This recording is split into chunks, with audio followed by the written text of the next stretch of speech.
up, everybody? This is Mumia Obsidian Ali. You know who I am. I need no introduction, right? And you're listening to the Grown Man Hour with my man Bernard Riley, heard weekdays right here on YouTube. What do you think about that? How about that? Now let's get back on with the show. Thank you. All right. What's up, everybody? What's good?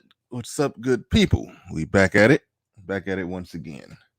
And I don't even got all my equipment on and ready to go. Had to put some headsets on, had to check a few things, make sure everybody can hear me just fine. I see people coming in the chat. See, in 1 minute, 24 people already hopped on the live, and somebody already sent a super chat just as I was speaking. Thank you very much. Justice March says, good morning to you. All right. This is sorry, getting comfy and cozy up in here as people coming on in, and y'all can see Obsidian's name in the title. He hadn't been on all week. I don't think he's been on the show yet this week. I think he's been busy doing some writing and whatnot, but yeah, we're going to be talking about this overall Black love industry as a whole. We're going to be talking about that, focusing in on a few key figures in it. So yeah, should be a good show. We're going to be breaking down a lot of the counterproductive things that the people who do believe that the whole Black love industry, because just think about it. There's no white love industry. They don't even use words and language like that.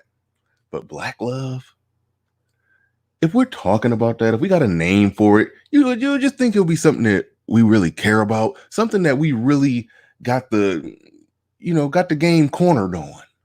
You would think that would be something that we just connecting all the dots, men and women are seeing eye to eye. Everybody is on point and on board, and it's just all good because we got a name for it. We call it Black love. Got entire relationship industries. You'd think we'd be getting it right. But Obsidian, who's more or less viewed as the villain in this story, he just might have the right answers. So we're going to be exploring that, going to be looking at results and outcomes of the things that the Black love industry is talking about. And we're going to be getting it right into that. And right on cue, Obsidian just made it into the back chat, the queue, or whatever I'm calling it. But before I formally introduced Obsidian, I'm going to shout out the Early Bird Squad, those who made it in bright and early before the show really got started. Third Ward Colombian came through with the first comment. Thank you very much. I appreciate that. I got my man Luke Jarvis in the building, Emin Perry, Excalibur D. Anderson. And as I already mentioned earlier, Justin March came through bright and early with a super chat. My man Pablo Freshcabar is in the building. Will you be going live Sunday tonight? Let us know. Let us know if you're going to be going live on Sunday. I think you go live every Sunday on your channel. Let us know. Harry Allen is in the building. Salute to Harry Allen. My man NEU came through bright and early with a super chat. I appreciate that. Got Casey Onyema in the building. Mentioned D. Anderson already. Edward Anderson in the building says, oh, this will be a good one. Who else we got in here real quick? Do a couple more shout outs. Let's see, already mentioned Justice March, Third Degree Burn, Sugar G. As you can see, she is posting Patreon information, Cash App information. Hit those links. Complex just came in. I don't know if he's doing it on purpose in the Obsidian voice, but I can see he got the hey. I can't do it. My voice isn't tuned up enough for it. We're gonna hear it in live action. Obsidian, welcome to the show. What's going on? Hey, what's going on, man? There go to hey.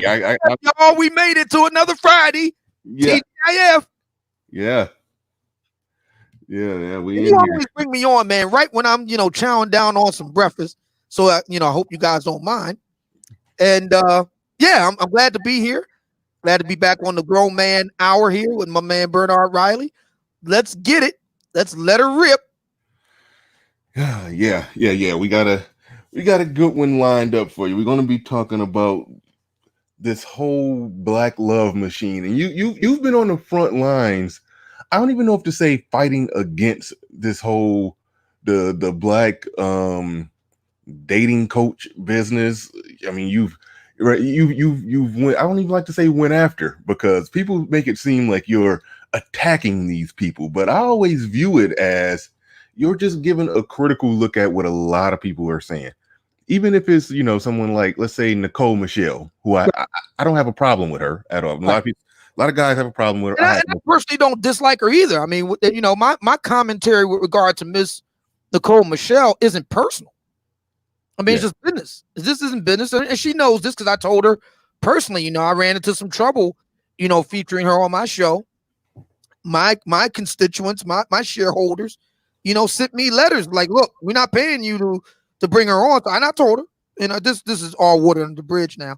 This happened last year, so I could talk about it. I said to her last, look, I have nothing personal against you, but the guys that keep the lights on, they do.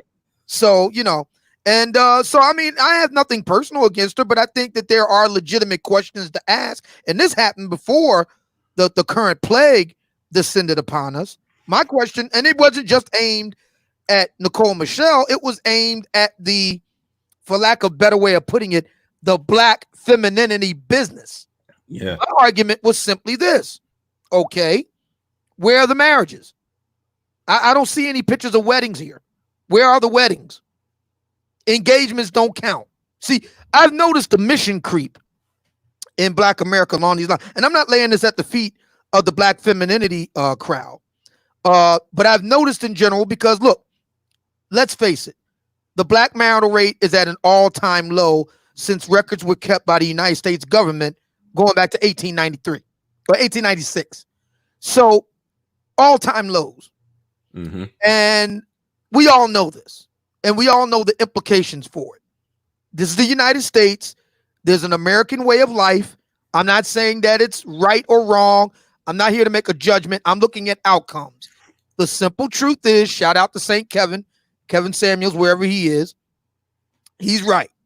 The stats are the stats. Irrespective of color, all things being equal, you have better life outcomes if you're married than you're not. I say this as a lifelong confirmed bachelor. I have no dog in the fight. I'm just looking at the data, at the statistics. Mm-hmm. So I've noticed among black women, I haven't heard really black men making a big deal out of this, but black women, I've noticed online black women making a big deal about being engaged. And again, I got to shout out St. Kevin. He did a superlative job on one of his most recent live shows where that term engagement has now become very slippery. See, in the mind of a lot of black women, a black man merely talking about marriage can qualify for being engaged. And I like the way St. Kevin, really nailed that down. First of all, and I went and looked this up because he says carriage. He says, first of all, this is what it means to be engaged, ladies. Let's get this straight. Number one, the brother presents a ring to you of significant carriage. In other words, and I looked this up, Bernard, the average, I said, okay, let's find out what the average carat size of an engagement wedding ring is in America today. Average carat size, 1.2 carats. Average. Okay? So, brother needs to be stepping to you with a bare minimum of 1.2 carats. Number one. Number two, he has to propose in public, which makes perfect sense because marriage is a public affair. I mean, you think about people, they got married in secret. You're giving them the side eye. The whole point of getting married is so everybody can see it and they're witnesses. So he needs to be stepping to you with a ring 1.2 carats or higher. He needs to do it in public, in full view of everybody else. Now, how many sisters have had that? How many? Yeah, that knocks those numbers down. And a lot of times what happens is they will count those long-term relationships as I was engaged. They will say that a lot too. And I do give some leeway, even though I'm not going to say a woman was engaged. If two people had a long-standing relationship and it was functional, it just didn't work out in the end. I don't got that much, I don't got a problem with them. They were trying. You could argue that they didn't do it the right way, but those get warped in with, oh, I was engaged for 8 years.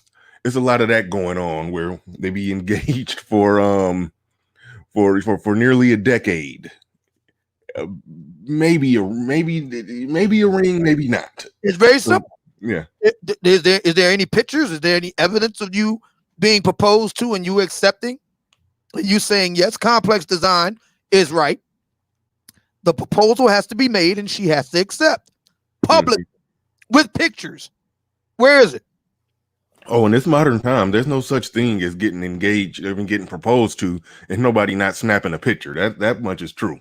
Everybody has a camera attached to the palm of their hand. Somebody's going to get a picture of it. So yeah, anybody should be able to improve to prove their engagement. Real quick though, Mr. Bowtie says down payment for the oh my goodness. Oh yeah, you don't know about that. By the way, this show is really starting to pick up steam. Me and Bernard been doing some things behind the scenes, and we've been attracting a lot of sponsors. A lot of people have been getting in contact with me. They really like the concept that we got going on over here. So before we go any further, let's make it official by doing this. Hey, what's up, everybody? This is Mumia Obsidian Ali. You know who I am. I need no introduction, right? And you're listening to the Grown Man Hour with my man Bernard Riley, heard weekdays right here on YouTube.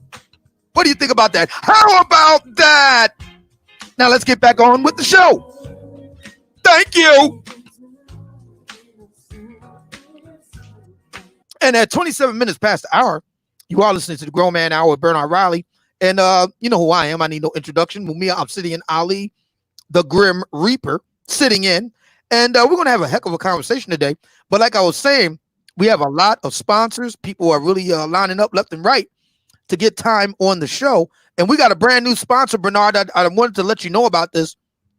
And I want to thank our good brother, Mr. Bowtie. He let us in on this. This is a brand new sponsor that we got for the Grown Man Hour. Let's listen. And now, a word from our sponsor. This exciting episode of Obsidian Radio comes courtesy of Pokeball. Hello, ladies. For decades, we've heard all your whining, bitching, and moaning about there being a shortage of eligible black men. Well, Hoadine Systems has heard you and has been working hard over the past 2 decades to perfect the one, the only Pokeball. That's right, ladies. Pokeball. Why let all the fellas have all the fun with sex bots when you too can have your very own Pokeball? Made with a rudimentary AI, because we know you sisters can't handle a smart, competent black man anyway. Pokeball has just enough artificial brain functions to offer pat responses to anything you say, like facts, facts, facts, and our personal favorite, hey ma. All you do is pull the string on his back and let her rip. But enough of all of that. Let's get to the good stuff. Pokeball comes fully equipped where it counts. You know what I'm talking about. Deep brown, dark chocolate, 6'5", washboard abs and biceps made of silicone. And yep, we've included a state-of-the-art, big, juicy silicone cock for your delight. That's right, ladies. Hoadine Systems has partnered with the makers of the Black & Decker Plastic Pecker and come up with a bedroom solution that is guaranteed to dick you down and eat you up real good. Pokeball! your Pookie Bot today by calling 1-800-POOKIE-BOT or pre-order online at PookieBot.com. It's Pookie Bot, and thank you.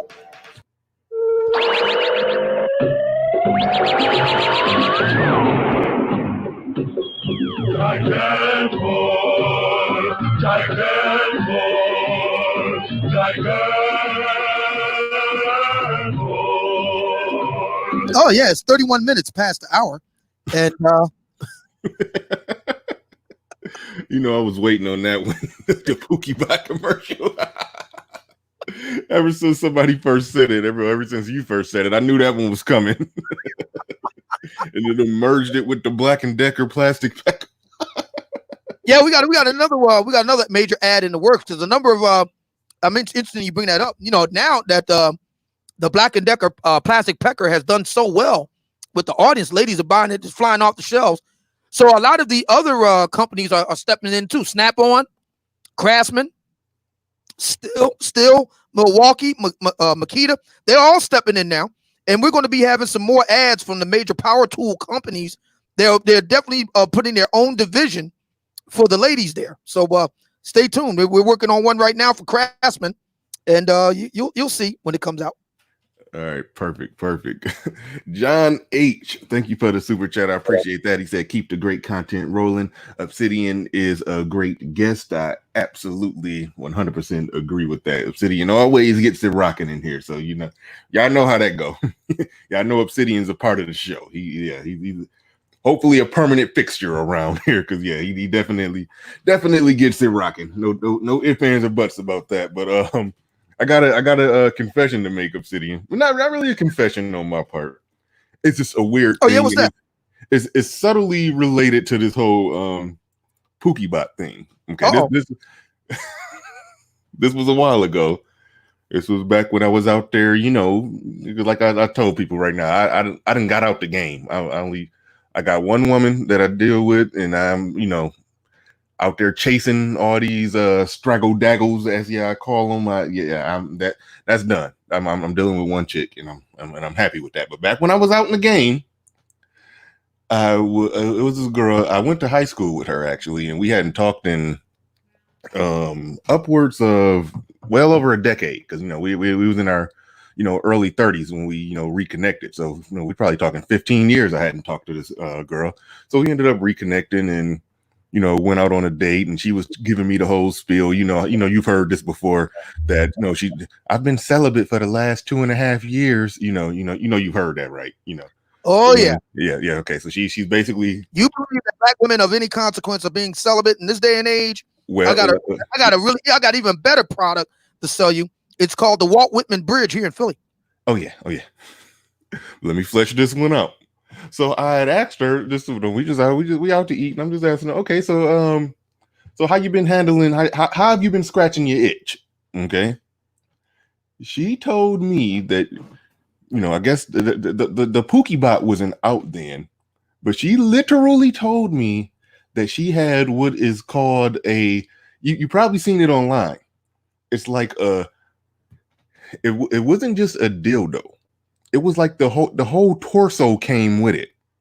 It had the shoulders, chest, the 6-pack abs going all the way down, and in the dildo part was attached to it. So she had like the I don't know if the beta version or the beta version or the Pookie Bot starter kit. Like it was like the early stages of it. It was like half of a sex doll, basically. Yeah. And I was like, bullshit. And keep in mind, like right now, that stuff is more common. We see it online, but I'm talking, this had to be about, I'm thinking it might have been about 6 years ago. So the representatives of Hoadine Systems, they got in contact with me, and I took a look at their virtual, couldn't, because the Rona. I took a virtual tour of their shop. I know a little something about fabrication on an industrial scale. So I had a look. I mean, it's very impressive. I mean, they've been working on this for the past 2 decades, man. So they might have had a Pookie Bot, prototype, half a Pookie bot there, prototype. Because they've been working on it for a minute, and they finally perfected the Pookie bot. Yeah. She clearly had the prototype. I don't think it came with the, because the Pookie bot got the voiceover commands, and it'll say little, little catchphrases. She didn't have all that.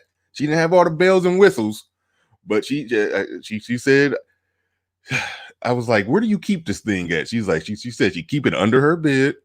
And then she said, like, once or twice a week, she'd pick it up, put it in her bed, and hop on it and straddle it and go to sleep. And she said that's how she's been able to maintain her new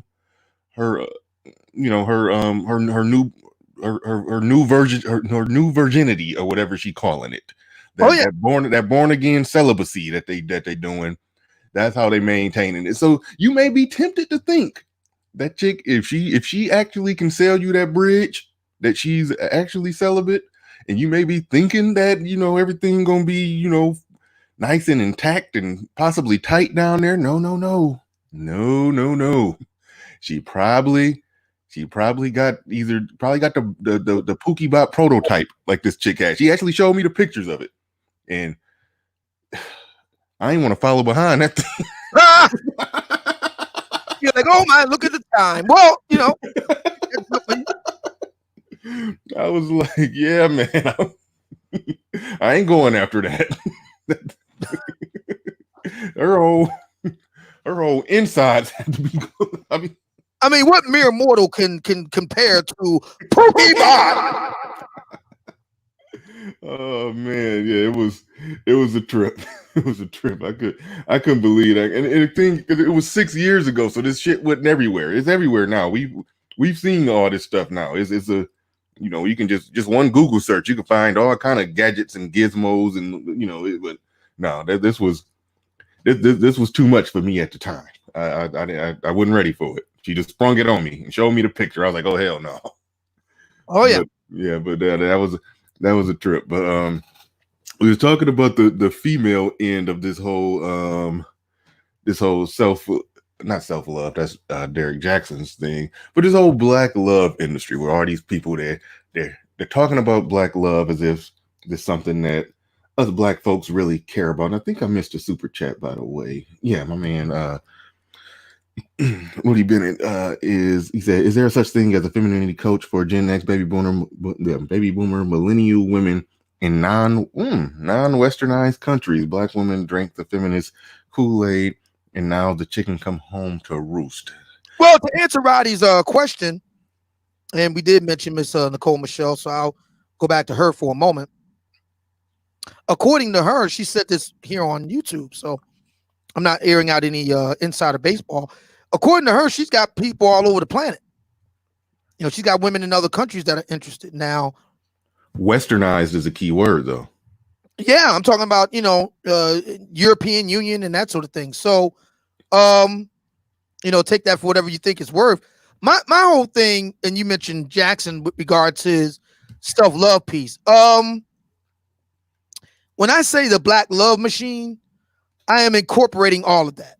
Oh, yeah, me too. Everybody who in Black America, everybody who in one way or another is talking about relationships, dating, fucking, love, marriage, breaking up, baby mama drama, all of that stuff is in one way or another I incorporate within the black love machine. Movies, seminars, books, websites, blogs, coaches, matchmakers, influencers, commentators, the whole Megillah, all of it. Yep.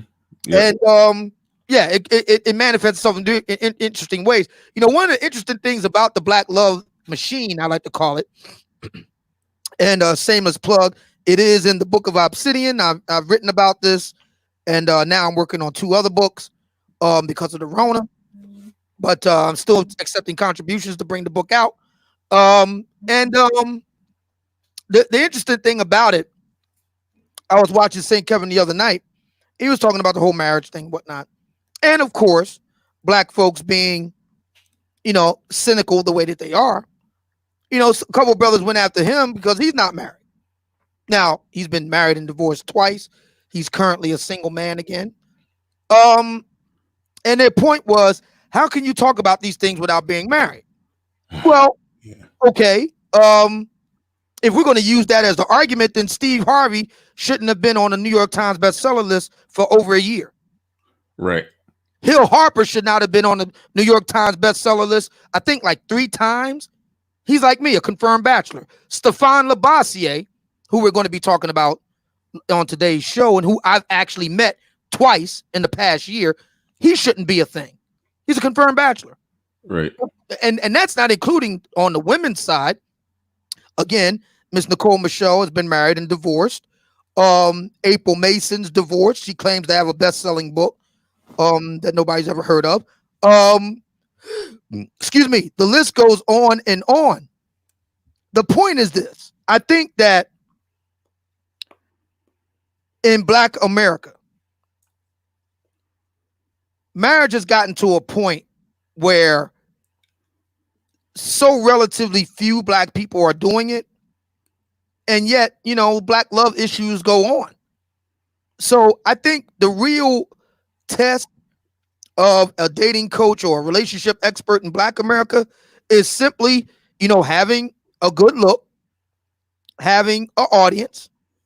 That's pretty much it. You got a following, you're a social media personality that talks about this, and you got a following. That's pretty much all it was. Because I remember when I first announced my entry into the field, and people came at me with that.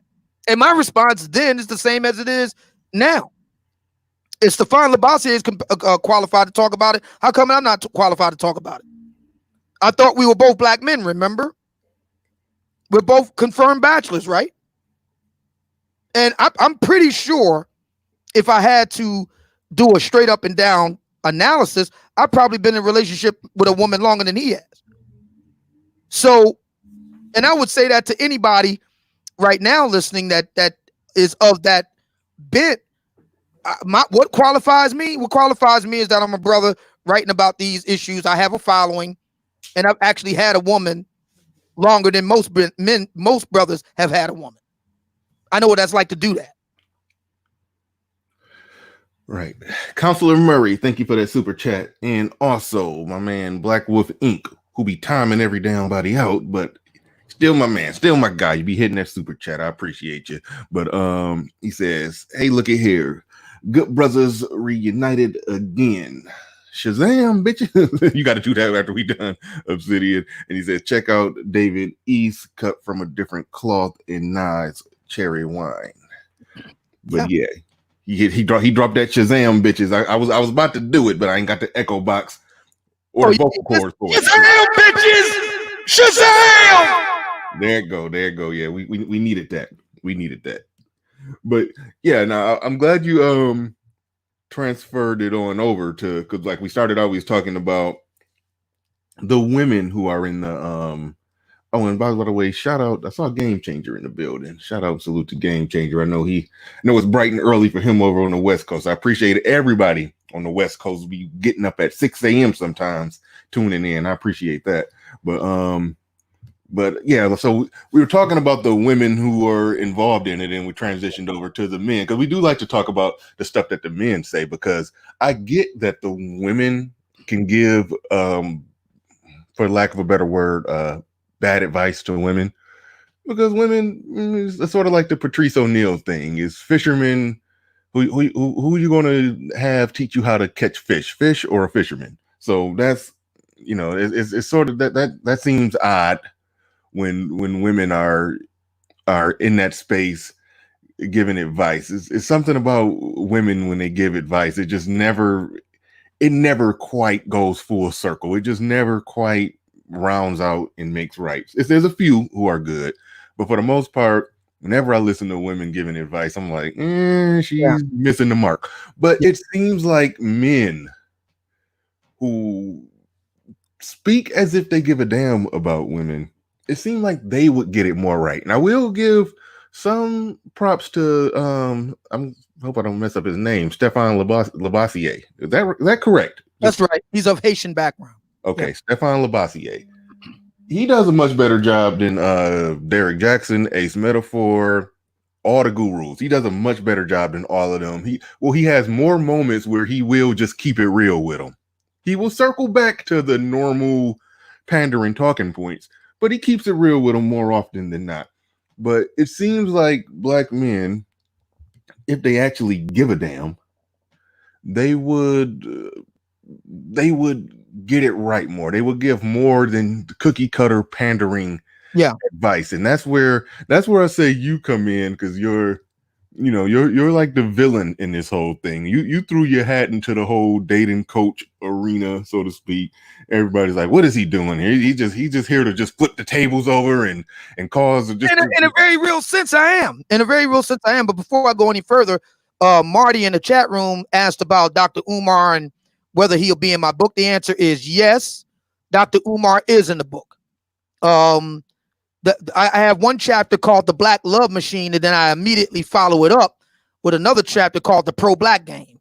And that too is part of the Black love business. I explain how in the book of Obsidian, and still looking for contributors to help me bring the books out. I'm working on the books of Obsidian now. Volume 2 is being worked on as we speak. Volume 1 is pretty much done. I'm just tweaking it. Volume 2, I'm actively writing. Next month, I'll be starting on a top secret book project. So there'll be 3 books all together. www.gogetfunding.com, the book of Obsidian. Obsidian, why are you soliciting support for the books of Obsidian? Precisely because of what Bernie just said. I'm kind of like the villain in this in a way. And the reason why is because, everything that Bernie just said, makes perfect sense. And here I want to direct my comment to Complex Design in the chat room. He says, in Black America, I'm paraphrasing him here. In Black America, it seems like the people with the least amount of expertise and success in mating are the most popular and the most successful. And that's not by accident. He's right. He's correct. But the question becomes, why is that? And the answer is because it's really not about successful mating. It's about something else. For a lot of Black women, this is about fantasy. It's about being able to get the dreamboat guys to be able to tell you the things that you want to hear, that you're beautiful, that you're desirable, that the problem ain't you, that we understand everything you've been through, all your struggles, all your pain, and what you've gone through to be the woman that you are. That's what this is about. This isn't about actual finding a guy and making a life work. It's not about that. And see, Obsidian is the exact opposite of that. I'm the non-select guy telling Black women the truth. Let me get my echo box here. Are you kidding me? But I can do it because, unlike all the other guys you mentioned, I don't need Black women to exist. They need Black women. In other words, they need their money. Right. I don't need Black women's money. So I can literally afford to tell them the truth. And they need the truth. And you know what I say? Be careful what you wish for, ladies. You just might get it.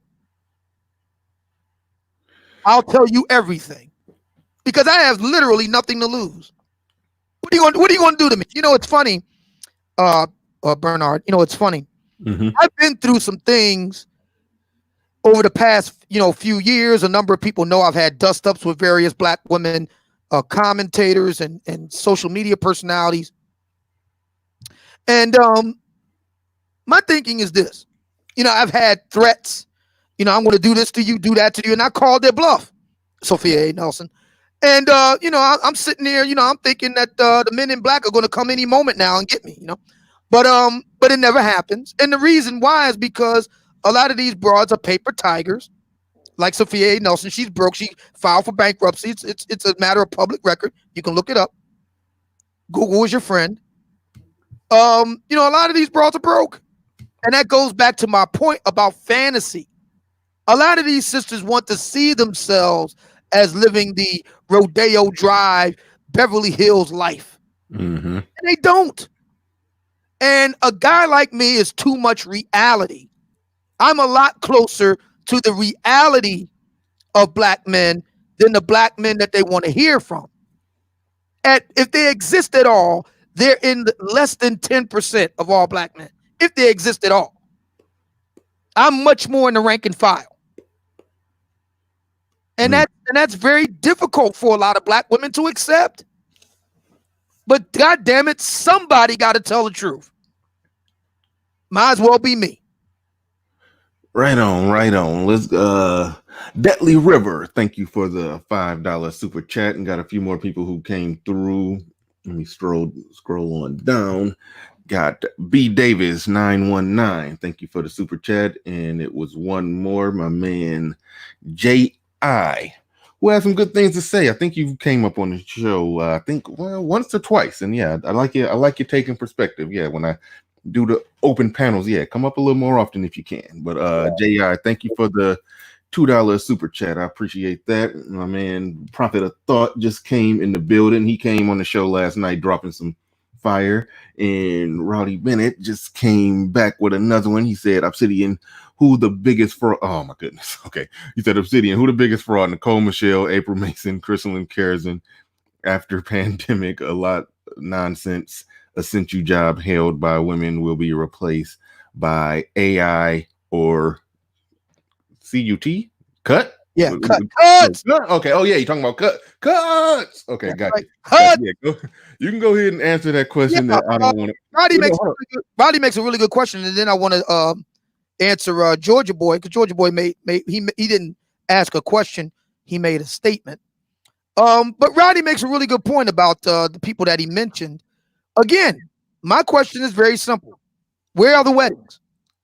And this is before the coronavirus. I posed these questions of the black femininity ladies well before the Rona came down the pike. My question is, where are the weddings? So if they want to, change it, if you want to, shift the goalposts, as black women are wont to do, you want to shift the goalposts to engagements. All right. So again, St. Kevin has set the bar for us. Ring size. We're looking at, carats. Is it over 1.2? Number 2, was the proposal public? Number 3, did you accept? And number 4, where's the evidence? Show us the video. Show us the pictures. I'm still waiting for any of these ladies to come forth, and they're well known on social media. They're all over YouTube, Facebook, Instagram. They should be showing us going strength to strength. Brothers going on bended knee, black women, crying in joy, pictures of them with their rock on their hand. We should see it. We should see the evidence. I haven't seen it yet. Where is it? To give my little vote on that one, on that question he put out the table, who's the biggest fraud? I don't think. I didn't know much about April Mason into the whole the 3 mystery Negroes that didn't exist who allegedly tried to abduct her cousin. That, and I didn't really know much about April Mason until that made up story, and I've heard a little bit of saw a little bit of her stuff since then. So yeah, it all sounds like nonsense coming from her. I think Nicole Michelle, even though she's a salesman or saleswoman, but I don't think in general what she's selling is not a bad thing. I think she gets unfairly lumped in with Shira 7. I think they're doing 2 completely different things.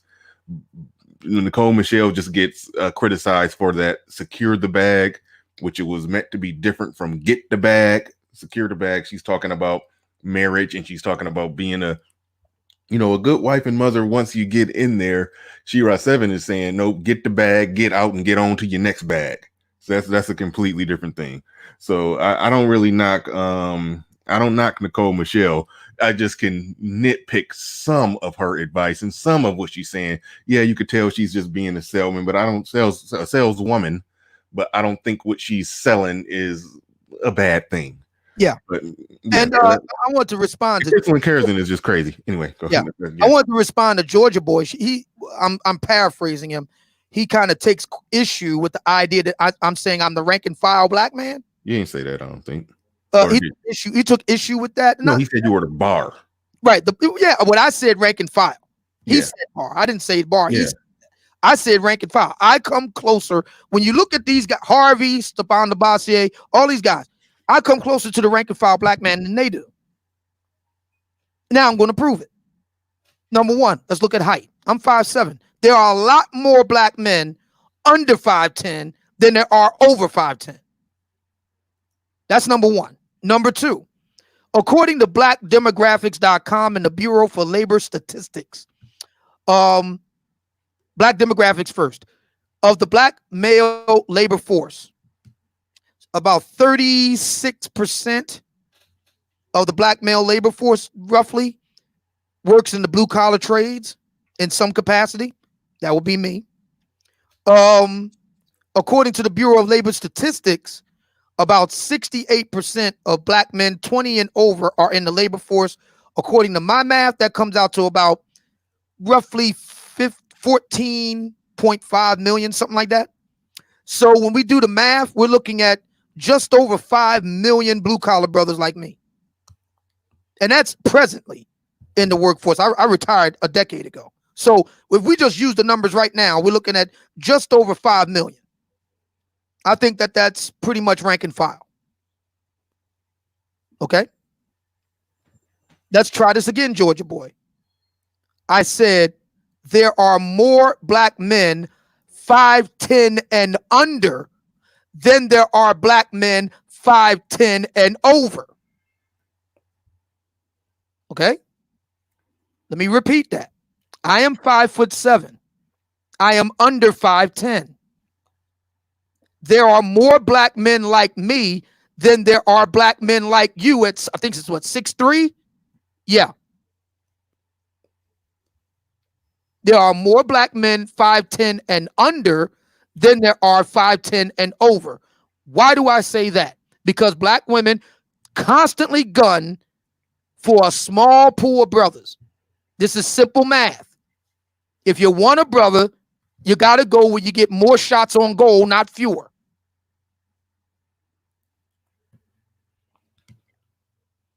There are a lot of brothers in the blue collar trades, over 5 million at present. So again, I'm in the rank and file. That brother CJ King, I don't know what his height is. I can't speak to that.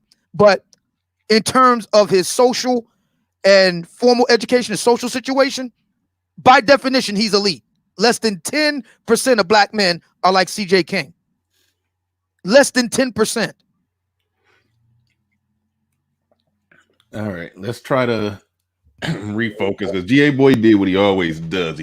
He successfully tried to flip around what you said to try to turn it into, this is just all about Obsidian, and we talking about a larger issue.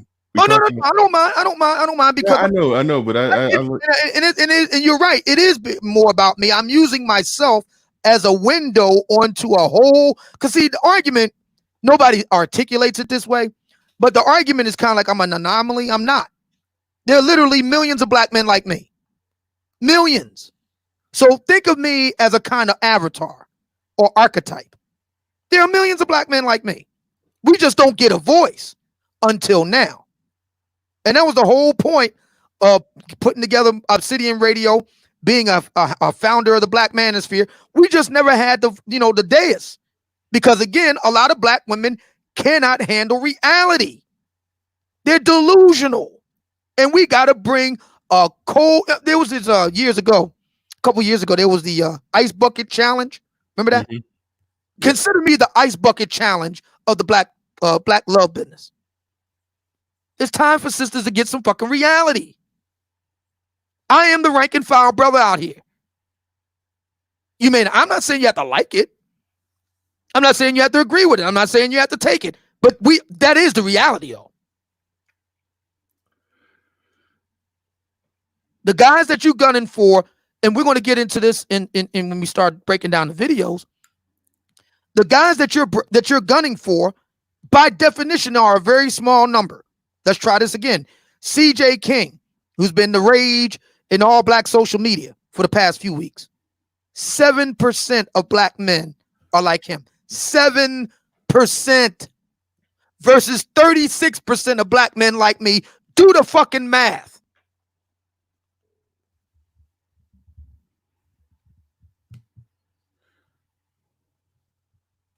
And this is the reason why I say black women are not interested, to go back to Complex Design's point. This is the reason why I say black women, because black women have been the ones who have been driving the black love business. They've been driving it to the tune of $100 billion in the last 4 decades. Okay? Black men have, in terms of a consumer base, black men have just gotten into the game very recently. That's a very new thing. Black women have been driving this thing for damn near the whole of the last 4 decades. $100 billion. Okay? Black women aren't interested in relationships as much as they say they are, and I'm going to prove it in our discussion today. We got the proof. I'm going to prove it. You want to know the great thing about me? See, the great thing about what it is that I do is that I don't expend a lot of energy trying to prove my case. I use other people to help me prove my case about how fucked up so many black women are in terms of their mentality. I studied Aikido for years. I don't use my own energy to fuck people up. I use their energy to fuck them up. And we're going to do that today with the examples that we have on deck. So again, so everybody understands what I'm saying here. When I say I'm the rank and file of black men, there are more black men under 5'10" than over 5'10". There are more black men in the blue collar trades than they are in the professions. Professions in this case defined as a black man in possession of a graduate or professional degree, 7%. Black men in the blue collar trades, 36%. Do the fucking math, ladies. Dollar Washer came through with the super chat. Says black women constantly put their intentions and decisions on display. It should be easier to make a choice to not deal with them or force them to either get with the program or not get chosen. Let the Maggles have them. And also my man Rowdy Bennett came back through again. He says, Obsidian, do you agree the black women want the Cole, I think he meant CJ King, only as a cleanup man and with no option?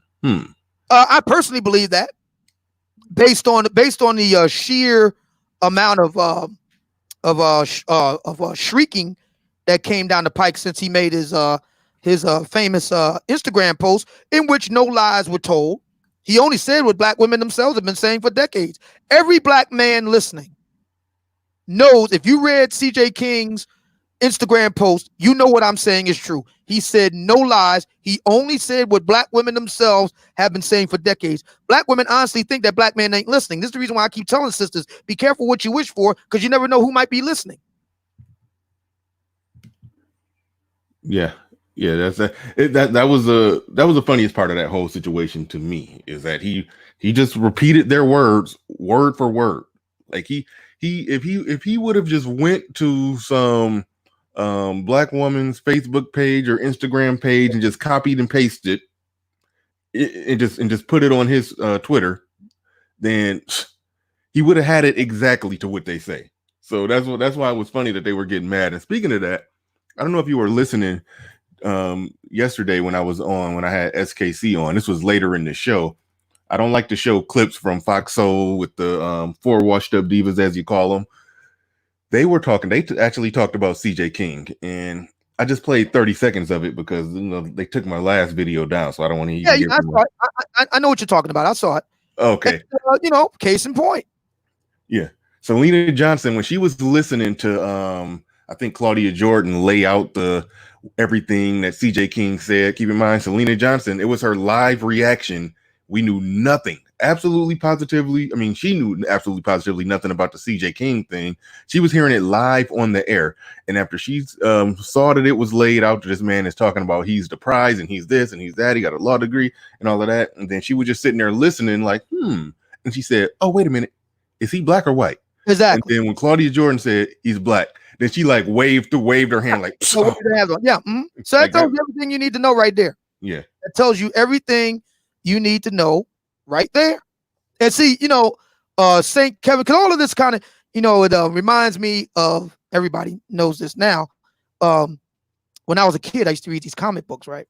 So and I was a big no hating on DC, but I was a big Marvel fanboy.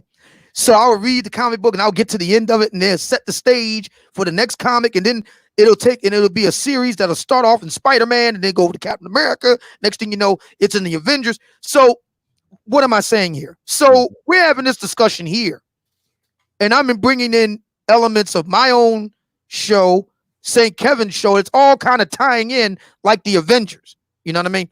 And, I love what St. Kevin is doing, and what you're doing is because y'all guys are coming at the same thing from a different angle. Right. And I'm doing it too. So we all coming at it from different angles, all converging on one point known as black female fuckery. No matter how you slice it, there you are. You just talked about the 4 washed up divas. Black female fuckery. Yeah. I mean, just right off the rip, black female fuckery. Yeah, people think black female fuckery means the chick that's fighting in Walmart parking lot with her weave flying and titties out and her baby's crying, got a fighting, she out there fighting with a baby on her hip and shit. Like, no.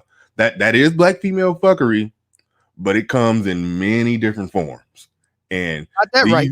Yeah, and even with those women who've had successful careers, some of them married and divorced, like, I'm assuming, let's just assume that they, manage their money. That's a big assumption, but let's just assume that they all still got some money from their former careers. And so these are women who are not doing bad in life. They were on that same video, they were talking about their trip to Italy that they're going to take while they're poo-pooing CJ King. But Selena Johnson, the same one that that basically just gave the hand wave when she found out he was black, but she was all, getting all, giddy talking about her trip to Italy and whatnot. So just let that sink in right there, because going out to Italy, and it was set up like this, where one of the women said that, oh, you can't swear off men yet because we got our trip to Italy. So she going to Italy to go get her some men. But as far as a man who's accomplished what CJ King is going to accomplish in her life, the average man out there won't even be able to say that if CJ King goes all the way and becomes a really successful lawyer. So, it's like, you can just see the fuckery in that they're willing to shit on a man who's, setting himself up to just go on to do great things, switch the race around, this trip to Italy, and she's just all woo. It was ridiculous. It was ridiculous. No other way to talk about that or get around that. And that's the fuckery too. The fuckery, it comes in all forms. It's not just about some ratchet shit. But anyway, let's move on, because we talked about the women who give their 2 cents when it comes to the whole black love business and the whole black love machine, the industrial complex and all of that, the billion-dollar industry. Now let's talk about the men who throw their hat in it. And you said, I like how you put it very broadly, like anybody who's given any discussion on that at all, they're a part of it. So, and the reason why I do it that way is because, let's face it, black folks in general don't like rules. I mean, shout out to Tony Maceo.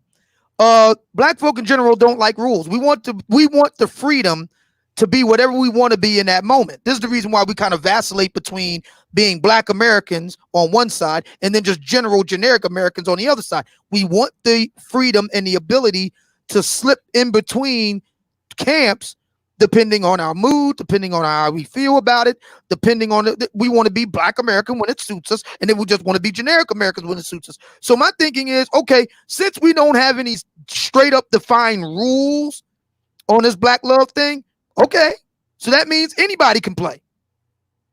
And part of the reason why I got into it was to highlight the absurdity of it all. Why you got a problem with me getting in it? You ain't had no problem with nobody else getting in it. You got a problem with me getting in it, but you ain't got no problem with other people getting in it. Hill Harper ain't never been married either. Matter of fact, Hill Harper loved black women so much, last time I heard he got an Asian one. Uh-oh. But that's okay. Stephon Labassiere ain't never been married, but he talking about it.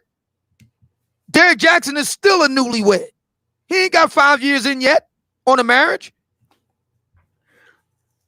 Do you? And he's still wet behind the ears too. He what, 30, 31, if that?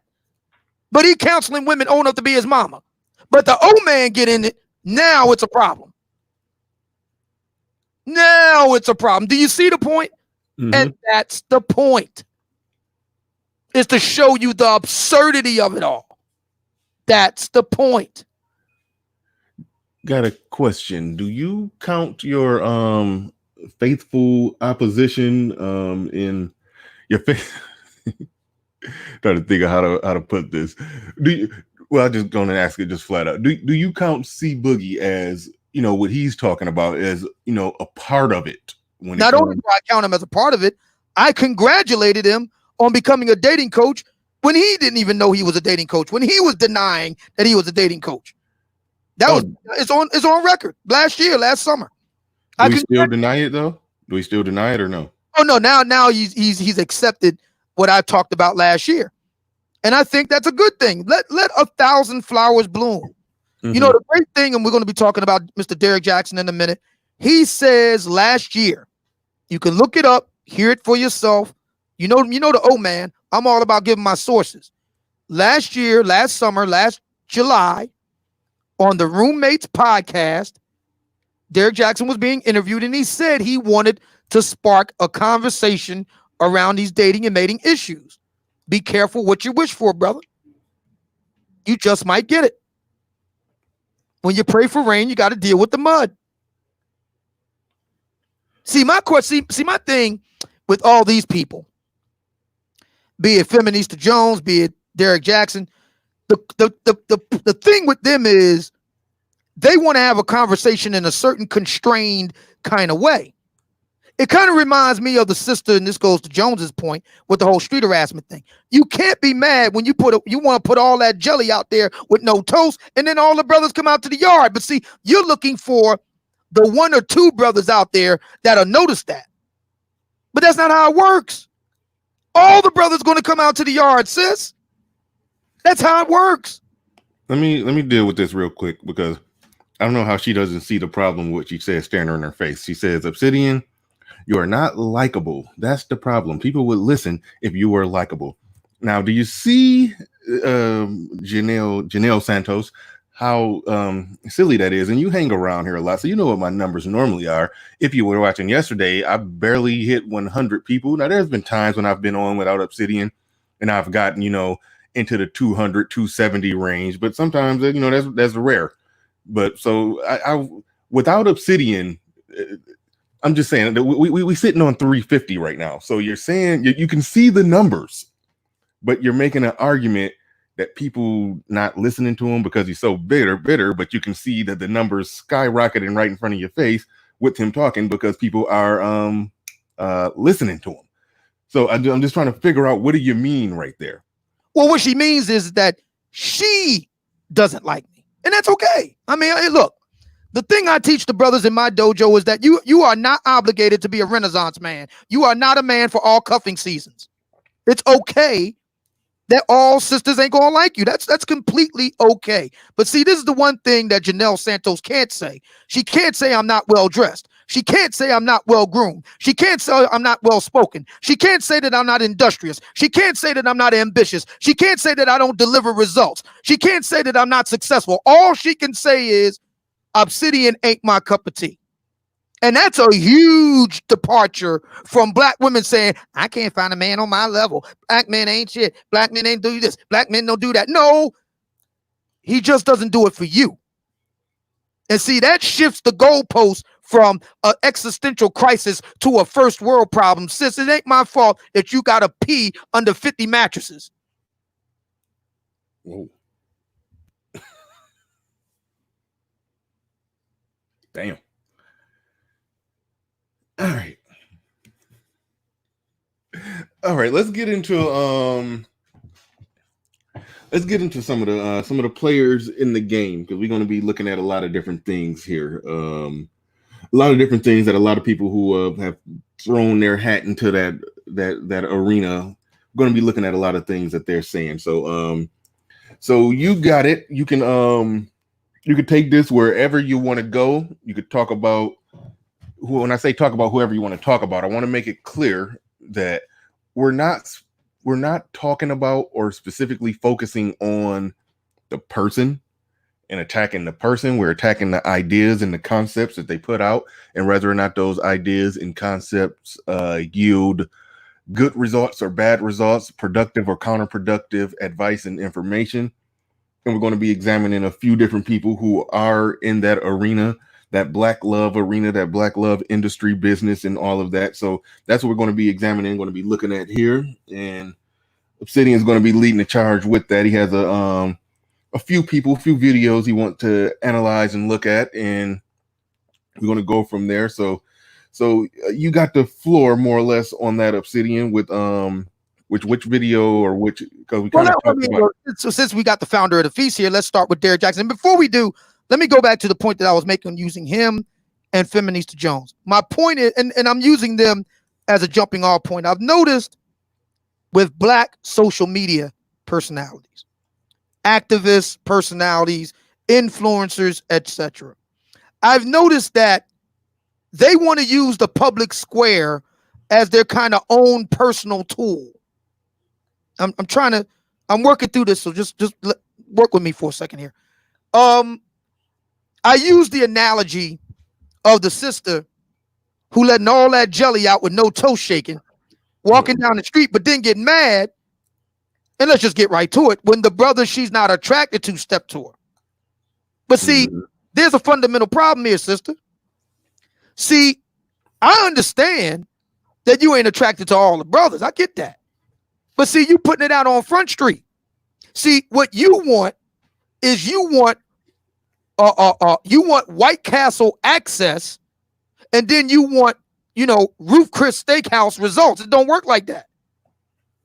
You want Fogo de Chao results. It don't work like that. If you want Fogo de Chao results, then you got to go the Fogo de Chao route. In other words, if you're a woman, you want to put all that on Front Street, and St. Kevin talked about this recently, you want the high-end, high-post, hot niggas, you got to go where they at. You can't go walking down the street and expect to get that. Now, let me flip that over into the Derek Jackson piece. See, Derek Jackson wants to have a conversation in a very constrained, contrived way. That is not the problem. The problem is, if that's what you want, then you need to make avenues to get that. See, you don't get to have this conversation only with the Black women and the very few Black men that agree with you when you're doing it in the public square. If you want that kind of conversation, then what you got to do is you got to build the infrastructure off the rip. Not, I got to build my way up. No. You got to start from the beginning, build it up from the rip, invite people in, invitation only, and then you only talk to them. But if you're going to have this conversation in the public airway, in the public square, that means any and all can participate, bro. That's how it works in the public square. That's how it works. And I've noticed that there are certain individuals in Black American life, social media personalities, influencers, stuff like that. They want to try to take the public square and use it for their own exclusive social club. It don't work like that. If you want an exclusive social club, build one from the ground up, from the beginning. And then you can talk to whoever you want to talk to, because they'll only get in by invitation only. But if you want to have a public discussion, or you want to reach your audience using a public airway, that means other people can intercept the message and have in on it. That's how that works. Now, are you obligated to entertain anybody that does that? No. But there is a price to that. There is a downside. And dealing with Jackson, the downside is this. He's coming up, and I've already predicted this because I've been studying the guy for years. See, I study my quarry for a very long time. I know what it is to hunt. I know what it is to track my prey. I study him for a very long time. And I already knew that this point was going to come. Derek Jackson is reaching an inflection point. He's reaching a point of increasing diminishing returns. And the reason why is because he's not engaging the men he needs to make this work. You can only go so far with self-love. You can only go so far with Black women. At some point, you gotta have that conversation. And brother, In the words of Senator Palpatine, to paraphrase him, I am the black manosphere. None come by the Father but by me. So we got to have that conversation. There's so much to talk about. There's so much to discuss. Remember, I am 5.1 million strong, just in terms of occupation alone. You gotta come talk to us. You can delay it. Sure, you could put it off. You can kick the can down the road, but it's inevitable. And I think he knows that. And there's no shortcut to it. You gotta deal with us. Same thing with Feminista Jones. Feminista Jones folded. When I asked Feminista Jones, because the argument goes, I don't want you, Obsidian. I ain't talking to you. Okay, so who are you talking to then? When you're asking black men to intervene out on these streets, you ain't talking to me. We're 5 million strong. You ain't talking to the short blue collar guy. Fair enough. So who are you talking to? Because it seems to me they ain't responded to your call either. You don't want the brothers who did respond, but the brothers you do want to respond, they stiff-armed you. Who are you talking to, Feminista? Who? See, now we getting down to the white meat. Because see, what black women want to do is they want to be real particular when it comes time to suck and fuck. And then they want to go ahead and spread it out all amongst all black men when shit invariably go wrong. We're going to find out exactly who is who, and then we're going to ask some questions. So if I ain't the brother that you want to step forward on this, Feminista Jones, okay. Who do you want to step forward? And how come they haven't? Answer me that one. Special shout out and salute to Steph is Cold. Stefan Clinkscales, as many of you may know him as. Hey, Steph. Says just here to support Salute 100. And you know what? I do got to say, I noticed Steph, he do that with a lot of channels, come through and just drop a sizable super chat right on a lot of content creators. And that's huge. You know, people who do that, who support the content creators, support black male media. He got a channel. I'm about to actually drop the link to his channel in there. I just dropped a link to his channel right there. In an unlikely event that you ain't already subscribed to him, please go and subscribe to that brother. Support him because he supports everybody. So yeah, that's what it's all about. Yeah, thanks, Steph. I appreciate that. Gotta give thanks. Gotta give credit when it's due. He definitely does his thing on his channel. And he as D Weeze just says, Steph is a real brother. Definitely. All right, now the video that you was about to pull up, did you have it ready to pull up? Did you want to screen share it, or did you want me to I thought you was going to do it. Okay, yep, I got it. I'll share it. Now, why you getting that all queued up? I mean, because we're going to start off with Mr. Jackson, and we also have to take a time out to listen to this, and it is 20 minutes past the hour, so let's listen to this. And now, a word from our sponsor. This exciting episode of the Obsidian Radio Zoomcast comes courtesy of the Derek Jackson Coronavirus Sale. Hello, ladies. For years, you swooned to his message of inspiration, affirmation, and uplift. And that's saying quite a lot, since quite a few of you ladies are hefty. But now, while you're cooped up in the house on quarantine alone and pathetic, you can get the one, the only self-love ambassador. All to yourself, because now he's putting on the Derek Jackson Coronavirus Sale. That's right, ladies. If you buy one book, you get a whole trunk load of books free. But don't take my word for it.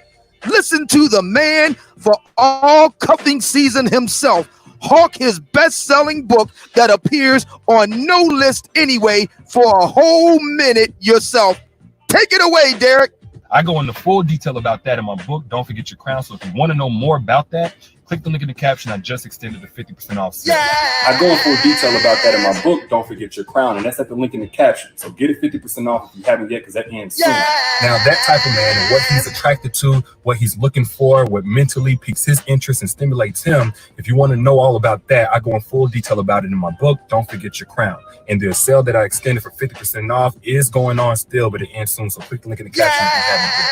Now, that type of guy, I go in more detail about it. I call him Mr. Right in my book, Don't Forget Your Crown. And I just extended the 50% off sale, so get it at the link in the caption if you haven't yet, so you can get in full detail what that guy looks like and what he's attracted to. Comments, man. Again, Don't Forget Your Crown, 50% off sale just got extended at the link in the caption. That guy, what he looks like, what to look for in that type of man.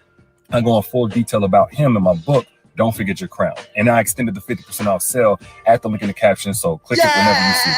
6 steps back and they just took 3 steps forward. You got to protect it. I say protect it with a relationship membrane. I explain that concept in one of my chapters of my book, Don't Forget Your Crown. And I just brought back the 50% off sale, so get it at the link in the caption if you haven't yet.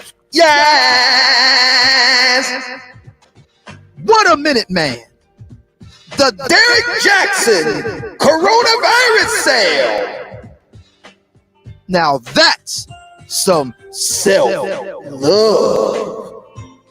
for your huge ass. Hey, Derek Jackson, you bastard. I read your book. Yes. And thank you. Okay, it's 26 minutes past the hour. You're listening to the Grown Man Hour with Bernard Riley. And we're sitting here on the Friday, you know, chopping it up, doing this Rona, talking about black love and all the rest of it. It's the show is called Obsidian versus the Black Love Industry. And that means me, yours truly, Mumia Obsidian Ali. And we're going to get to the really good part now, with nearly 350 people watching, and keep those super chats and keep those cash apps and all the rest of it coming. And please continue to hit the like button, like, share, and subscribe. For God's sake, take it away, Bernie. All right. Before we roll that video, we do got to give another special thanks and shout out to my man Gabe A. Came through with a sizable super chat. He says Steph is cold, led the way. Let's keep it going, y'all. Thank you very much, Gabe A. I just wrenched you up. I appreciate the brothers that come through hard and heavy with the super chats, and somebody else just came through. Let's see, my man DC Williams just dropped the Obsidian. Yeah, I'm not gonna do it. It ruins my throat. My vocal cords just die a little bit every time I try to do the. I ain't gonna do it. I ain't gonna do it. I'm not gonna kill my vocal cords today trying to mimic Obsidian. But yeah, thank you for that super chat. And also on the back end, behind the scenes, the let's see really quick. Kenny Conjo sent one in earlier today. I forgot to thank Kenny Conjo. T3 sent one earlier as well, and this one just came through from Anthony. Oh wait, let me not say people government name. Chemistry Itmore. Thank you very much for the cash apps that y'all sent behind the scenes. I didn't see those when they came through, but I see them now. Thank you, brothers, very much. And without further ado, we're about to get into this video. Let me get it rolling. Let's let the whole thing roll, and then we'll come back after it's all over, and then we'll discuss it. Yeah. I was going to let this one roll because it wasn't, other than, some subtle Derek Jackson simpery and pandering, the overall core message of, the core of what he was trying to say wasn't bad in this one. So I got no problem letting this one roll. But I'm very curious to see where you're going to take it after he gets done, because he wasn't as disagreeable in this one. That's the only preview I'll give for this one. So yeah, with that, without further ado, we about to roll that beautiful bean footage, as Tommy Sotomayor says. I keep wanting to say that every time, because that was one of my favorite commercials. That oh yeah, I used to love that commercial. One of the all-time greats, no doubt about it. Yeah, but yeah, I can't even say, because Tommy Sotomayor has just made it so popular in this whole black YouTube space. I feel like every time I say it, I'm biting off of him. But I've been saying roll that beautiful bean footage on everything. But yeah, I used to love that commercial. But anyway, without further ado, gotta pass the mic to Derek Jackson. Here we go. Jackson, what's happening? So I got sent this post I found really interesting. It was I guess a post originally from a guy, don't matter. He put patience, understand, and sacrifice, ... this, that, thug love. And he's referring to the couple, Snoop Dogg and his lady, a couple other rappers and his lady. And one person commented saying, he cheated on her ass multiple times though. Maybe I'm lost, referring to Snoop. Like basically, why are we praising this shit whenever this dude cheated on her multiple times? Why is this our gold standard? And the guy responded to her saying, my daddy did, your daddy did, everybody else's too. Ain't nobody perfect, thug life and shit happens. This is how these dudes be texting y'all. Anyway, perfection is what you make it. You can't run every time it's a problem. And he went on to post Beyonce and Jay, and he said something like, never should pride or fear of embarrassment guide you. As I've lived, listened, and watched, I see the easiest shit to do is run when trouble comes. As in most cases, it's because of what you think or know everybody else will say about you, not realizing no one is exempt from bullshit. Perfection is what you make it. You got to be resilient, blah, blah, blah.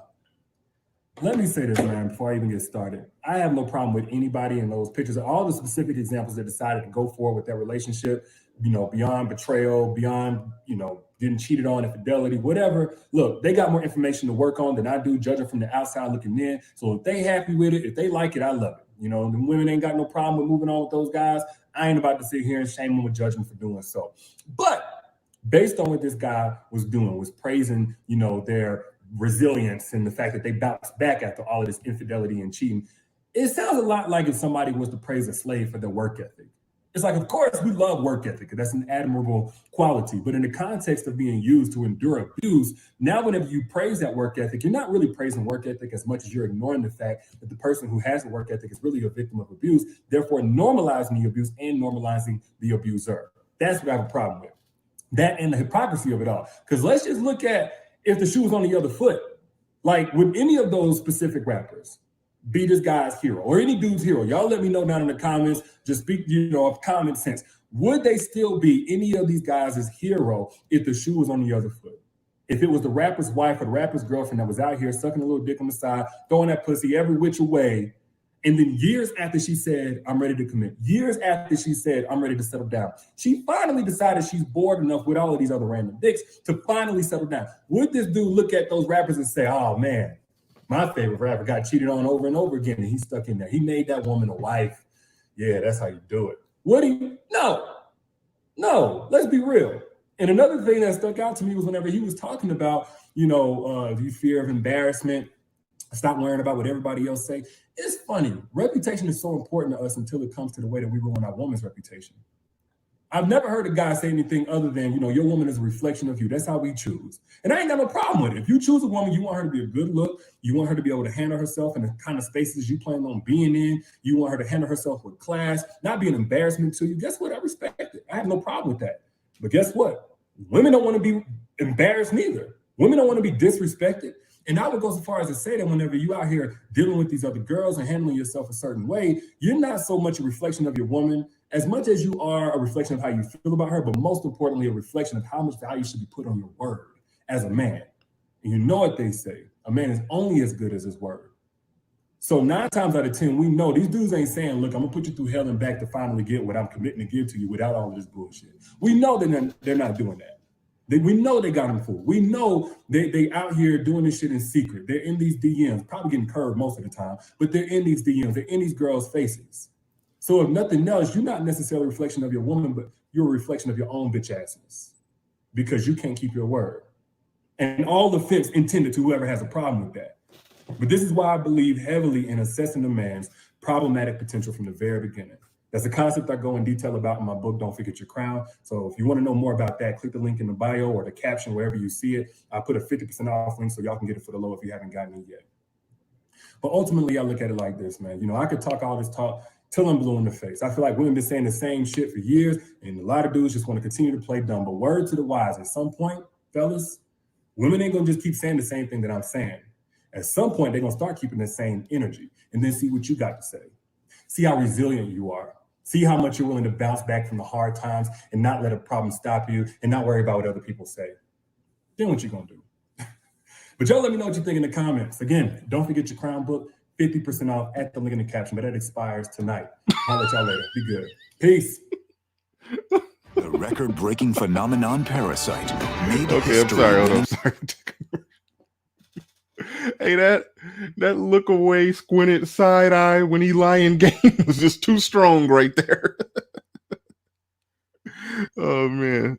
Before you give your analysis, Obsidian, and hopefully everybody can hear me just fine. Before you give your analysis, we gotta see that side eye again real quick. 4 Academy Awards, including Best Director Bong Joon-ho and Best Picture of the Year. Let's back up and see.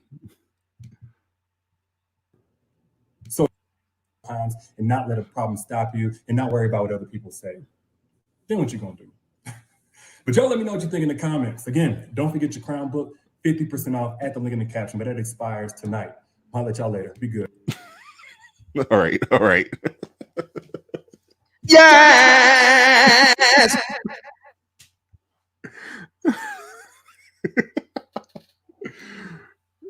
He's been extending that 50% off sale since damn near the beginning of the year. Isn't this like mid-May? Yeah. So when did he started the sale? What in March? I mean, right when the coronavirus really jumped off here in the United States.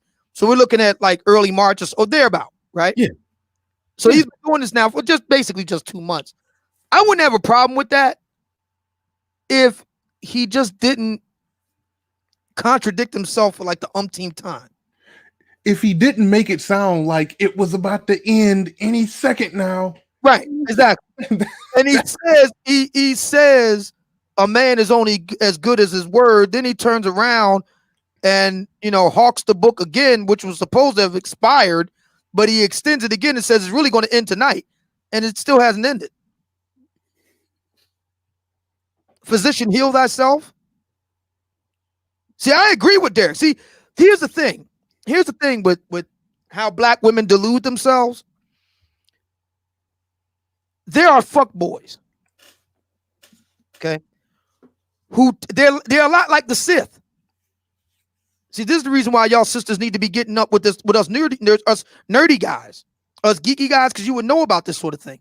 See, these brothers are a lot like the Sith. The Sith aren't just outright liars, man. See, finding out that someone is an outright liar, that's easy to do, especially for women. For black women in this case, it's easy to find out a guy just blatantly lying to you. For one reason is because guys who just tend to just lie a lot and to just tell blatant lies, they're not very good at it. To really be a good liar, you got to inject just enough truth into what you're saying that it gets real hard to detect the lies and the bullshit. See, what Derek said wasn't wrong in his presentation. He's right. And I'm going to explain why he's right. But then he just contradicted everything he said. So when he says, I forget how he worded it because he's so glib and talks so fast. For anybody out there who gets offended at this, I'm like, just hold up a mirror to himself. You should be offended because you're talking about yourself. You can't say that a man is only as good as his word, then turn around and hawk your book again, saying that the extended sale has been extended yet again for the umpteenth time. Is that petty? Yeah, but it's also an indication into an inner look into a man's character, which is what this is about, right? Looking into a man's inner character. But then again, it really isn't about looking into a man's inner character, which brings me to the next point. Ladies, y'all need to stop bullshitting yourself. See, the real problem here isn't the guys, it's you. Let me say that again. The problem here isn't the guys, it's you. You never really give a shit about these guys having character from the rip. You want them to have character now because, the lifestyle and the dick and all the rest of it got good to you. And now you want these guys to basically change up and be the guys you don't want to suck and fuck and piss if they was on fire to put them out. It doesn't work that way. These are all men in occupations and lifestyles where character and integrity is an afterthought. I mean, you really expect a bad boy rapper to suddenly become, a father knows best. Really? Doesn't work that way. These guys live a certain type of lifestyle, and that comes with it. Now, would it be great if these guys, I'm going to give a shout out to the man with 3 names. Would it be great if these guys were just mode 1 with it? It certainly would. You get no argument from me. But sis, you can't expect Rotary Club rules to come from a den of thieves. It doesn't work that way. You didn't make character a priority. You know what you made a priority, ladies? You're looking at it right there on the screen. And you know what the fuck I'm talking about. Well, guess what? Guys like that, they tend not to act like guys like me. And we all know why. So if you want that type of guy, yeah, you're going to be in the rotation. Whether you know it, whether you don't know it, whether you like it, whether you don't like it, that's the truth. You want guys like that, you're going to be in the rotation. Period. Because that's how they get down. Now, would it be better if they were just up front and open with it or whatever? Yeah, it would be. But again, you didn't select for that. You didn't select for a brother that was up front with you. The brothers that are up front with you, you don't want. Shout out to Miss Atara Dallas. See, I can't be mad with Sister Atara.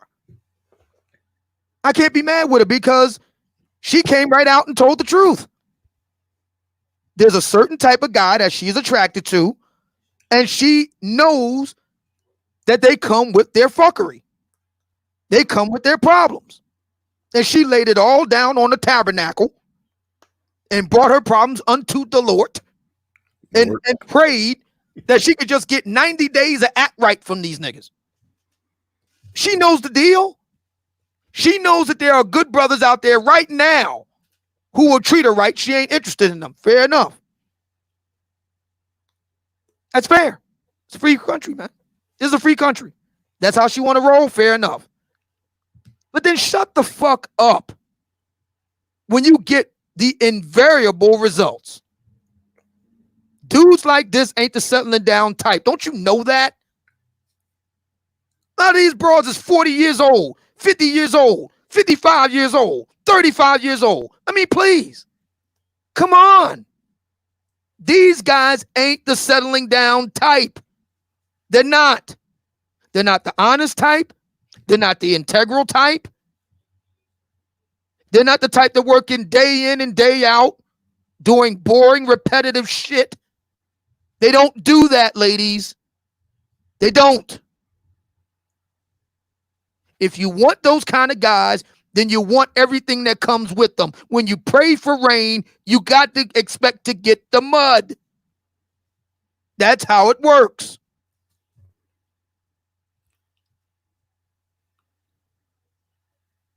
I am sick and tired of you bitches always bitching about men that you knew from day one wasn't shit in the character department because you don't give a shit about quality and integrity. I am sick and tired of it. I have had it.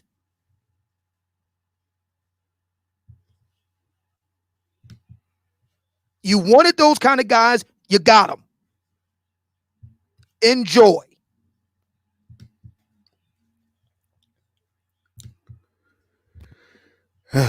Yeah. Gotta thank Mr. Shane Vitches. Came through. He said Jackson is Simp Lord, and Black Wolf Inc. double backed on that, or one upped it, I should say. Derek Jackson is Darth Simpius.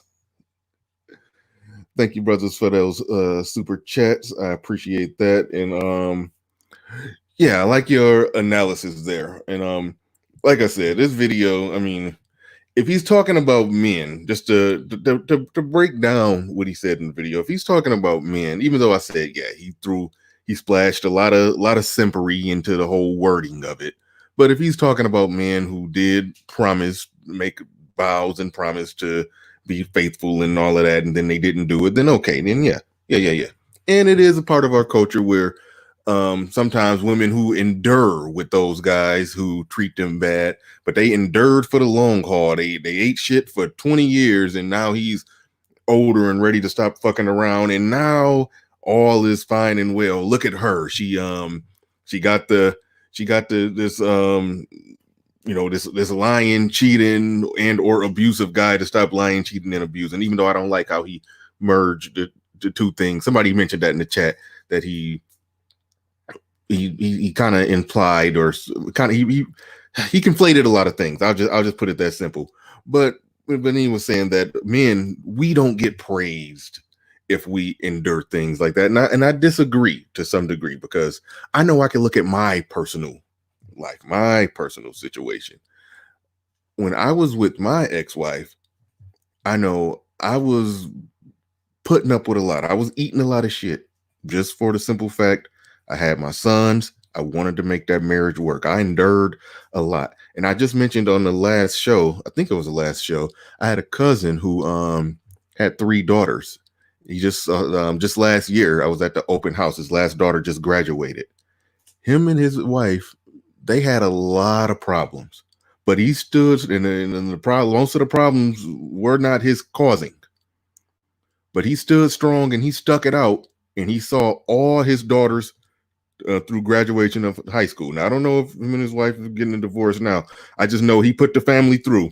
At his daughter's open house, I gave him a big hug and told him, hey, he told him he was a man. He did it. I was proud of him. He endured in a way that I couldn't. I had to get the hell out of there.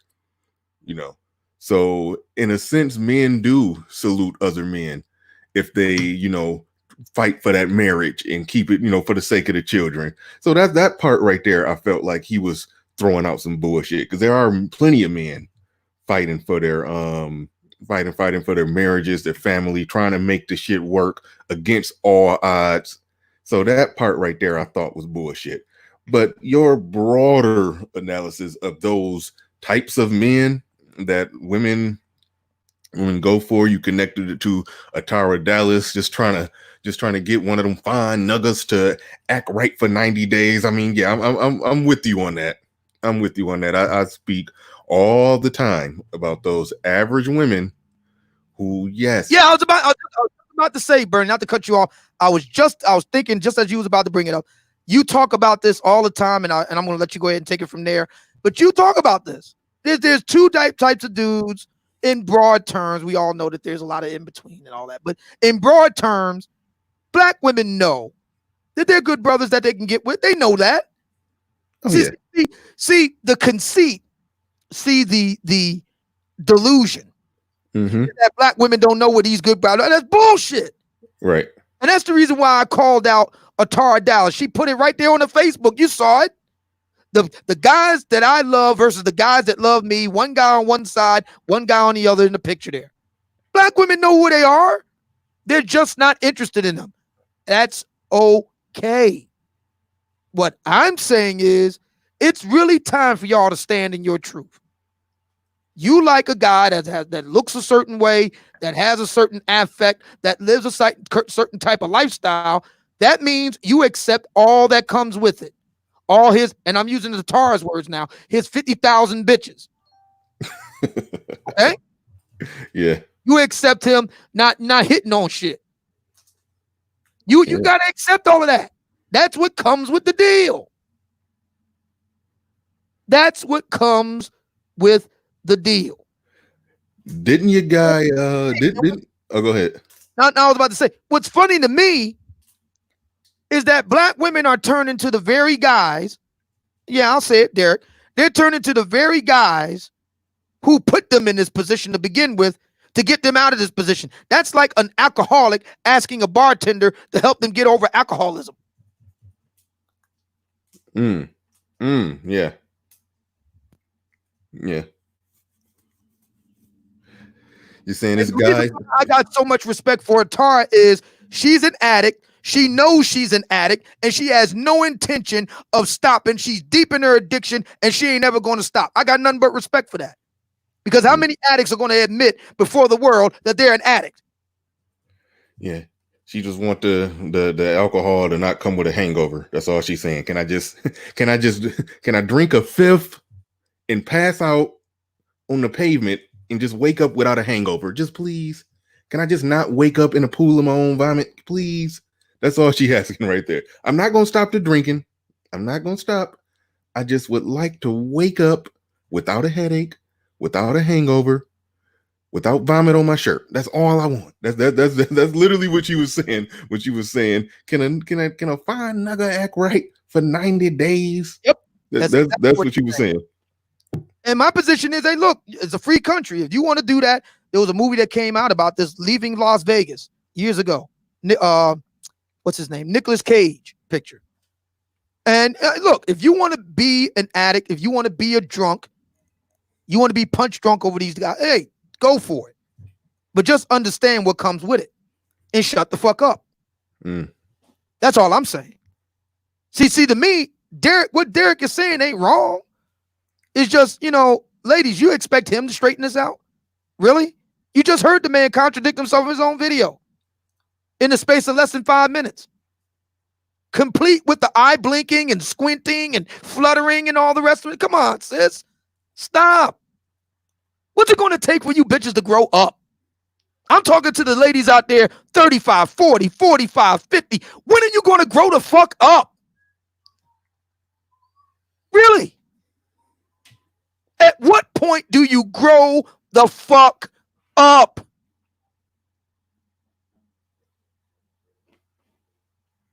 I mean, people laugh when I said when I went to go see these guys last year, I saw broads in there with people talk about me walking with a cane. Bitch, I saw motherfuckers in there with walkers.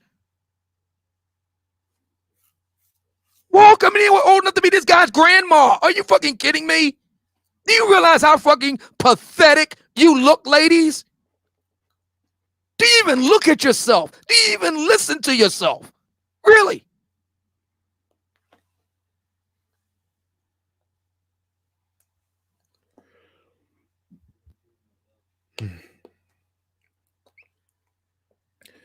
Well, all right. Let's see. Did you have anything else you wanted to add on this whole Derek Jackson piece right here?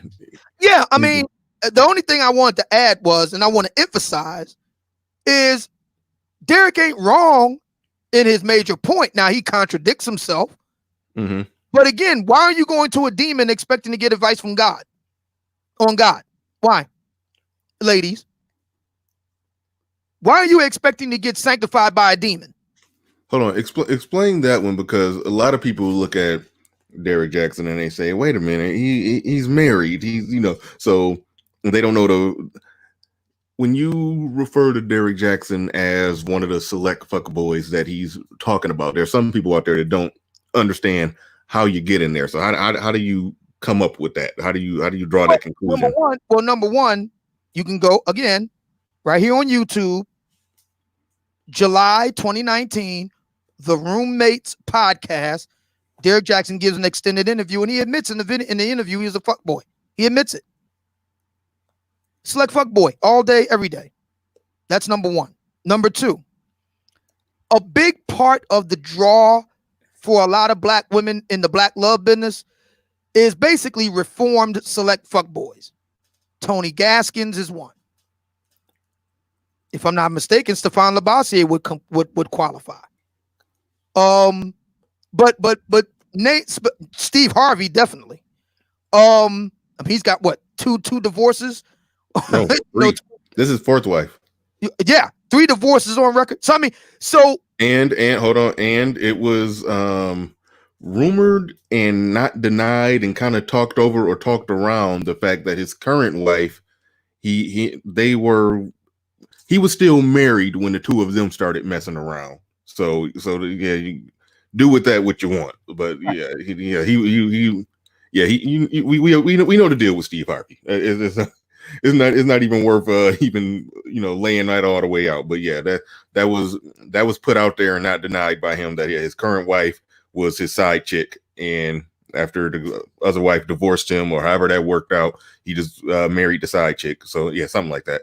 But anyway, moving on. And Hill Harper's book, one of his gal pals told him straight up that he was full of shit. It's in the book, The Conversation. 12 years ago, it came out. It's right there. So my whole thing is that a big part of the draw for a lot of black women is to have these, reform select fuck boys kind of, turn over a new leaf and all the rest of it. I get that when you're in high school and you're in your 20s or whatever. Sis, you're too old for this shit. I mean, see, the thing that nobody wants to deal with is this. If I got to deal with a girl, that is to say, a young chippy, I'd rather actually deal with an actual young chippy, not, somebody that's, in my same generation that has the mentality of one. See, we talk about boys, men that act like boys a lot, but nobody wants to talk about women that still act like girls. See, nobody wants to talk about that. Nobody ever put it like that. Wow, that's a good point.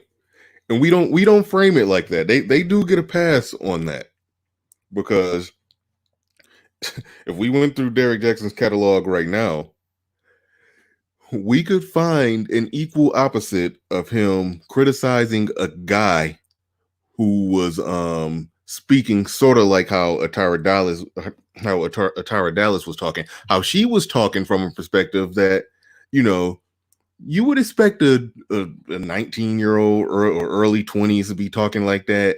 Why can't I get this cute boy to act right? Or why can't the quarterback of the football team just only be with me?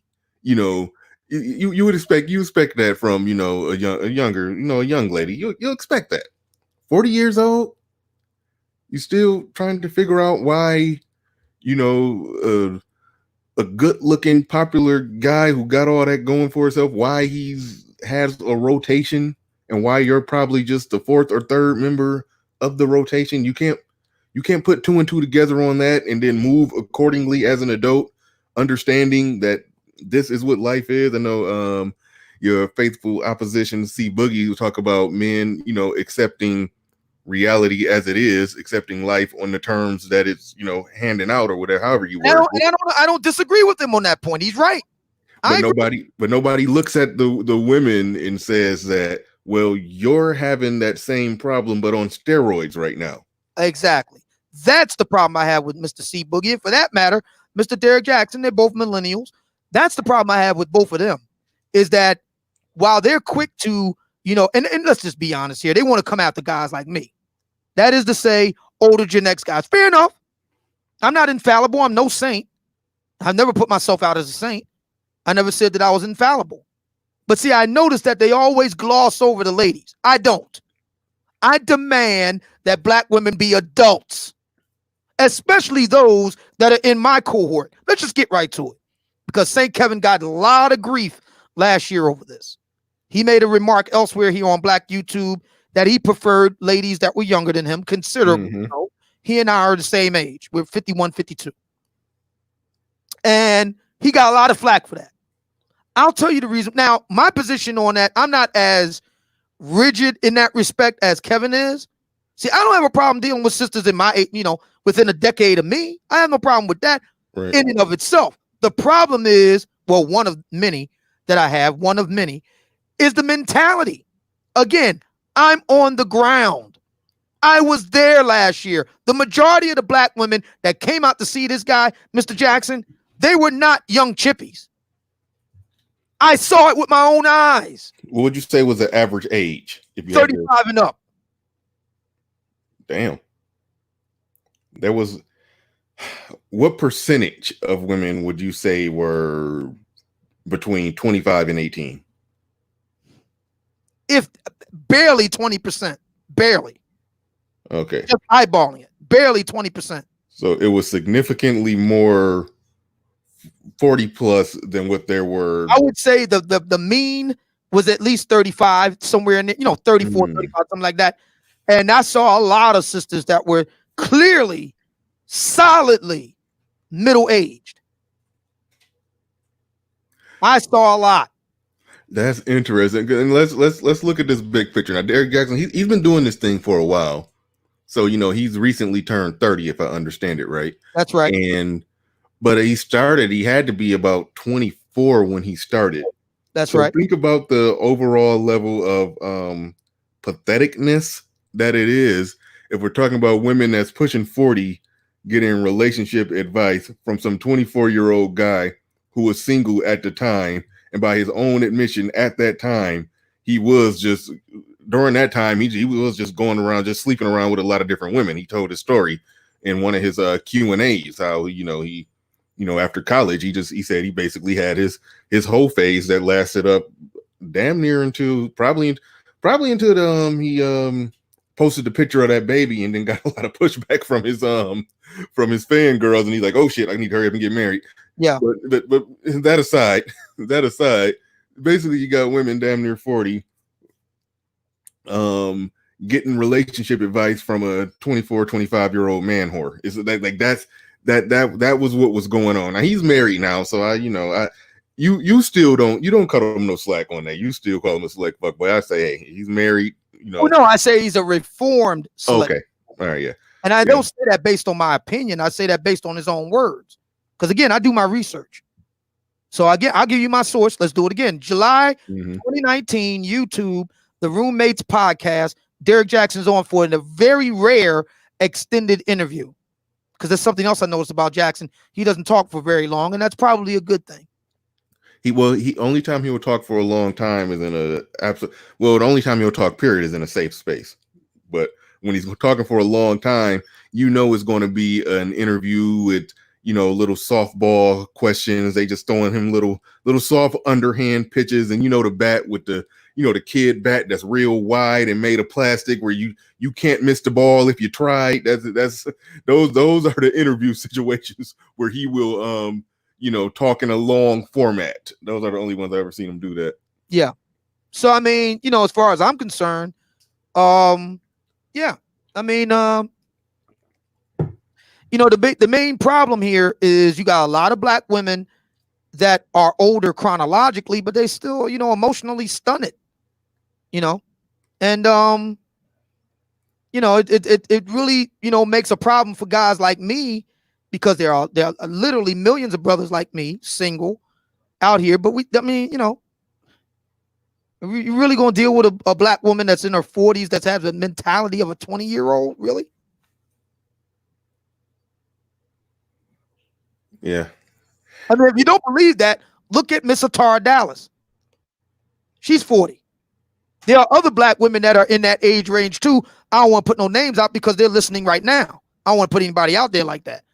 But we sit down and really think about it, it makes sense. And I'm not, knocking anybody for liking what they like. That's fine. I got no problem with that. I'm not a prude. I'm not saying black women shouldn't enjoy themselves sexually. They shouldn't have a sex life. I'm not saying any of that. I'm saying there's a way to go about it. Look, if that's your type of guy, then understand what type of dude you're dealing with. This ain't the settling down type. This ain't the consistent type. This ain't the Boy Scout type. Because if he was, you wouldn't be attracted to him no way.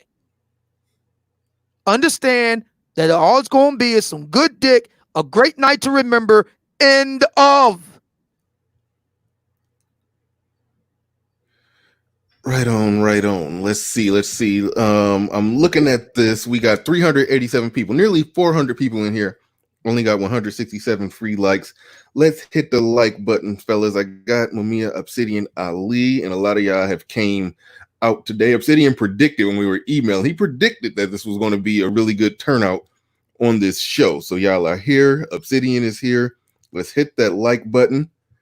Let's hit that like button. Let's hit the links. Y'all see the Cash App. Y'all see the super chat down there. Let's go ahead and get this rolling, get this popping. Got one of the most entertaining men in the business on here at your service, giving y'all this good content. So let's get it popping. Let's get it moving right on. Let me just say something else to bring it home, because a lot of sisters will demand that we be fair and balanced. Of course, black women themselves ain't fair and balanced, but that's another subject for another video, as Uncle Dave would say, David Carroll.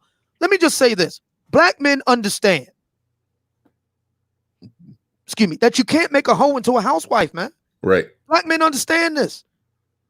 This is a staple of barbershop conversation on any given Saturday in Black America. You'll hear brothers talking about that very same point. You cannot make a hoe into a housewife. You can't do it. And there's one man who proved that all to be true in the past 2 years. One Mr. Rob Kardashian. Look at Black China today. Look at her. Look at it. and she got it honest. I can't even. I'm trying to develop a degree of sympathy for Rob, but I can't because her mama's like that. Dude, you got with a second generation hoochie mama, and you want to try to turn that into fucking June Cleaver? Where's my echo box at? Are you kidding me?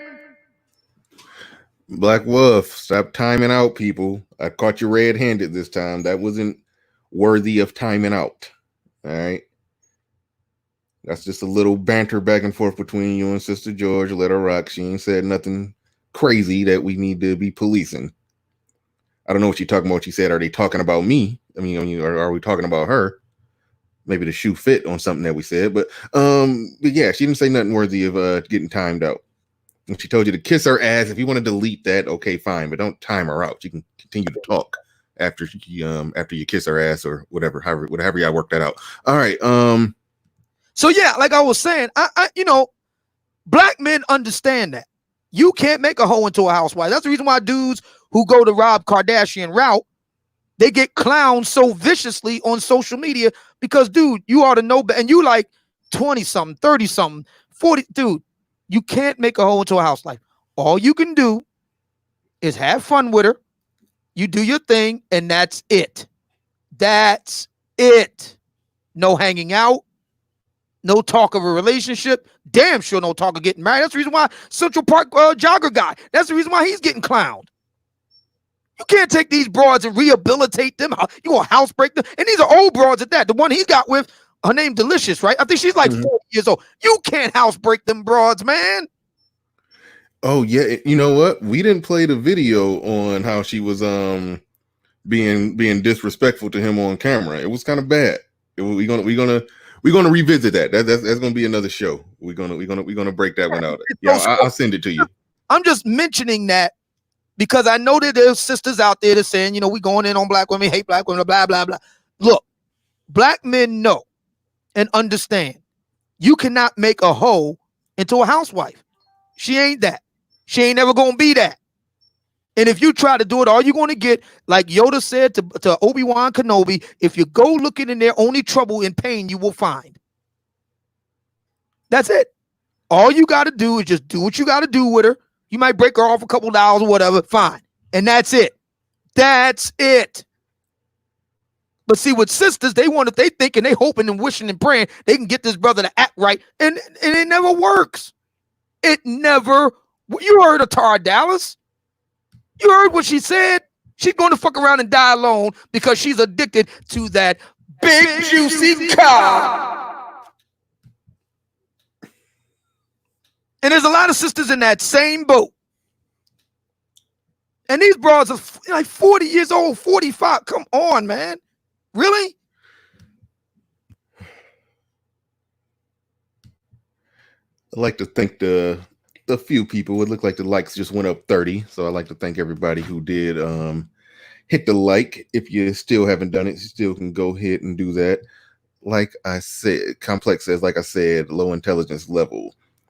I like some of the things you've been saying, Complex, when you talk about. I'll probably email you about that. You've been saying some good things about how who you love is not just some emotional choice. It's an intellectual decision that you have to make in lockstep with I forgot how you worded it. You worded it kind of cool. You said something cool. We might do a show on something similar to that, because you've been saying, I've been noticing you saying some good things lately when I've been catching you here and there. But let's see. You had mentioned, or we had talked about you guy that you met twice, Stefan Labossiere. I've always said that I don't think that he's that bad, even though he does. I like Steph. I like Stefan. I like him. I met him. He and I had a chance to have an extended conversation in the men's room, and we talked for over half an hour doing one of his events last fall. I like Stefan. I'm trying to get him on the show. I like him. It's just that there was something that he said that really kind of upset me. So we're going to deal with that in a minute. So I'm actually trying to dig it up right now. I should have been digging it up while you were talking. So I'm not a problem, because while we're all waiting for my man Bernard Riley to queue up that particular piece, what we can do is we can go and listen to another one of our sponsors. We do have quite a few sponsors here at the Grown Man Hour. Ever since me and Bernard have joined forces and the ratings have been going through the roof, we've been getting a lot of sponsors very interested in the show. We got well over 400 live people watching right now, and we got lots of sponsors. We're going to have a lot more sponsors coming up in coming weeks. So with no further ado, let's listen to this. And now, a word from our sponsor. This exciting episode of Obsidian Radio comes courtesy of Masculine Energy Lip Gloss. Hey, fellas, did you know that a huge part of your self-improvement game are your lips? That's right, guys. Your lips can make or break your dude bro-ness. If the ladies get one look at those black and mild chat or cracker bumpers of yours, do you really think she wants to suck face with you? Well, not to worry, because from the makers of Masculine Energy Body Wash comes the next evolution of self-improvement with the all-new Masculine Lip Gloss. We have all that in common, darling. That's right, fellas. Masculine Energy Lip Gloss. Now your lips will look absolutely scrumptious to the ladies. They won't be able to resist. Comes in raspberry, strawberry, and all those great things too. You know what I'm saying? Lick those kissers with confidence. Don't wait. Get your Masculine Energy Lip Gloss today. Call 1-800-MASCULINE-FRUITY right now and get another huge tube of the stuff free. Masculine Lip Gloss. We have all that in common. And thank you. Caramel kisses, you send my way. I won't complain, just don't go away. Okay, it's 13 minutes past the hour. You're listening to the Grown Man Hour with Bernard Riley. And I am the guest of today's show, Mumia Obsidian Ali. And we're talking about the black love industry. The name of today's show is Obsidian versus the black love industry. And it's 13 minutes past the high noon hour. And with all that out of the way, we're going to go back to the man of the hour. Take it away, Bernie. Yes, before I shout out this super chat, I do got to tell you, I probably shouldn't even say this on the air. I probably should just send it to you so you can do something with it. It's a song. I forgot the name of the chick that sing it. I don't know if she's a rapper. I don't know if she's a singer. Somebody in the chat gonna know what I'm talking about. The song is called "My Lip Gloss Is Poppin'." That would be a funny one to play in conjunction with the with that commercial. I'm gonna look that up and send it to you. Somebody in the chat gonna know what I'm talking about. I forgot the name of the chick. She damn it. Okay, somebody, if you know what I'm talking about in the chat, go ahead and say it. But I know I'll find it if I look it up. I'm gonna send that to you. But my man Dollar Washer sent another super chat. I appreciate that. He says, "I'm gonna say it is one time and one time only. Love is unconditional. Anything other than that, it's not love. There's no such thing as unconditional love. Thank you for that super chat. I appreciate that. But yeah, you definitely gotta either look that up or I gotta send it. Okay, there we go. Somebody, I knew somebody was Yeah, gonna I'm know. looking at it now. I'm going to look it up on the computer. So Yeah. I'm going to look. I might have to do a remix for the energy lip gloss. Yeah, I knew they was gonna know in the chat. I couldn't think of that chick name to save my life. I was about to say Lil Baby or something. I don't know. But yeah, Lil Mama, that's gonna be funny. That's gonna be funny. No, that's not Willow Smith. No, that's no. That's somebody else. That Lil Mama is the one that got the lip gloss on. But anyway, so all right, without further ado, we're about to look at this Stefan Lavoisier video, and I did watch this one in advance, and I watched some of Stefan Lavoisier stuff, and like I said, it's some little splash of simpery going on when he talk. Anybody who's any male dating coach for women is telling women what they want to hear, but overall he keeps it real more than any of them that I've seen. This video will probably get looked at negatively by a lot of the more hardcore red pill, I don't love them hoes type of dudes, but what he was talking about wasn't terrible.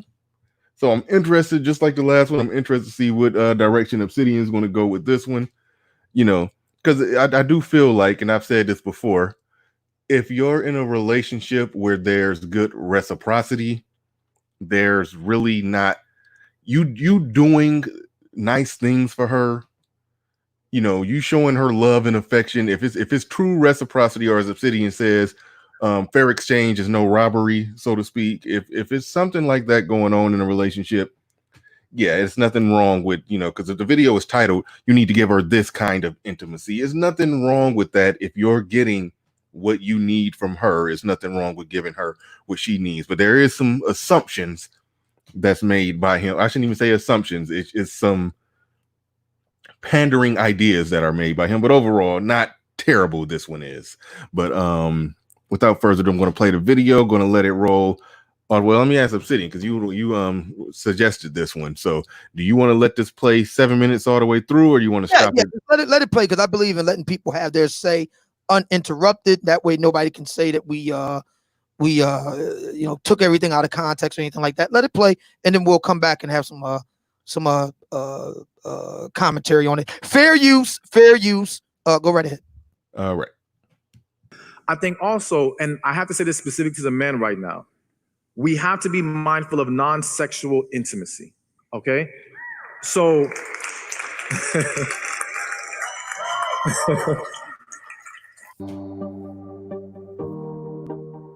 if you could speak to intimacy with ongoing relationships. Okay, and sexual, not just sexual, but I mean general sense of feeling intimate, relationally, emotionally, spiritually with someone you're with for very long, without making it feel like you're making it a science that you're like, all right, honey, we're on step 7 for intimacy. Like, I don't want to make it feel scientific and weird. Like, do you have steps that maybe speaking to the males in the audience who want to feel or be more vulnerable and feel more intimate with a long-term partner without making it feel like you're doing it in a mechanical way? Okay. So understand that initially, when we're trying to correct the intimacy in our relationships, there may be a period where it is mechanical, that there has to be a level of structure, and okay, we're going to kind of get into a routine so that we can get used to it. But think of it like practicing a jump shot. Initially, you're all about mechanics. After a while, you're flowing with it. You become one with the ball, so to speak. You have to become one with your partner. You have to become so in tune with her that it's just natural. It just flows. It just hits you. So I think that that's the first thing. Don't get caught up in it being mechanical, because that's necessary initially, but you'll get to that part where it's very natural. I think also, and I have to say this specific to the men right now, we have to be mindful of non-sexual intimacy, okay? So,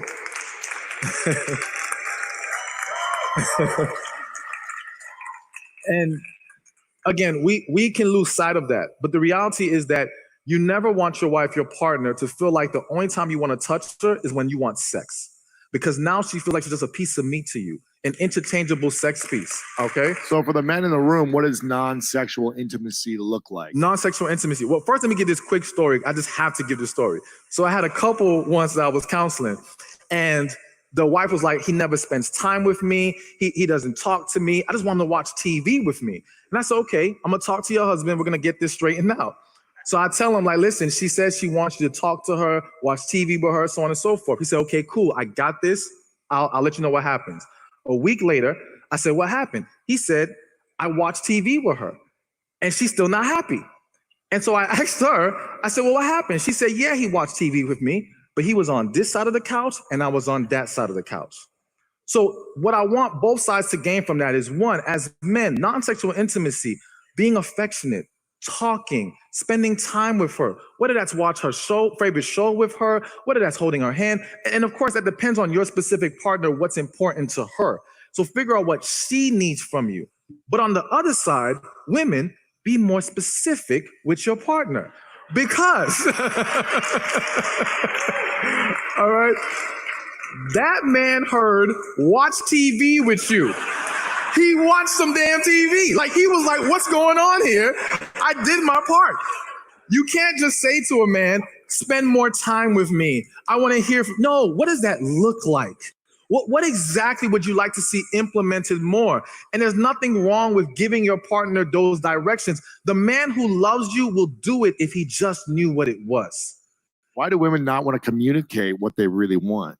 Because they feel like it takes away. Because here's the thing, women know how to read us. Women are very in tune with us. We don't have to speak a word and she's analyzing the whole mood, the body language, all right? She might be coming up with all kinds of different stories, but she's figuring something out by looking at us. We are we're 1 + 1 = 2. We're very logical. We just needed to be straightforward. So another quick story. There was a couple, they were having issues. They were married for 12 years. And this time they were a friend of mine, so I didn't have time to counsel them myself, but I sent them to a different counselor. They go to the counselor and the counselor has them do an exercise where he tells the husband, say to your wife how you feel right now. He says how he feels. He tells the wife, repeat verbatim what he just told you. They spent the next hour without her being able to say verbatim what he said to her. Because in the woman's mind, she's interpreting the words. Well, this must mean this, or no, like, you really meant this. No, I meant exactly what I said, but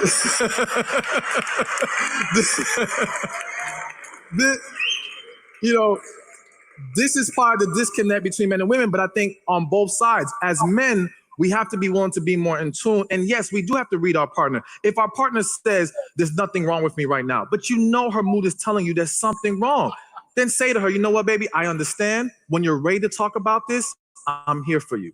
That's all she needs. The acknowledgement that you recognize that she's in a bad place right now. You don't have to hound her. You don't have to keep pounding her over the head with it. Just let her know you're here for her. But on the other side, yes, as women, be more expressive, be more specific.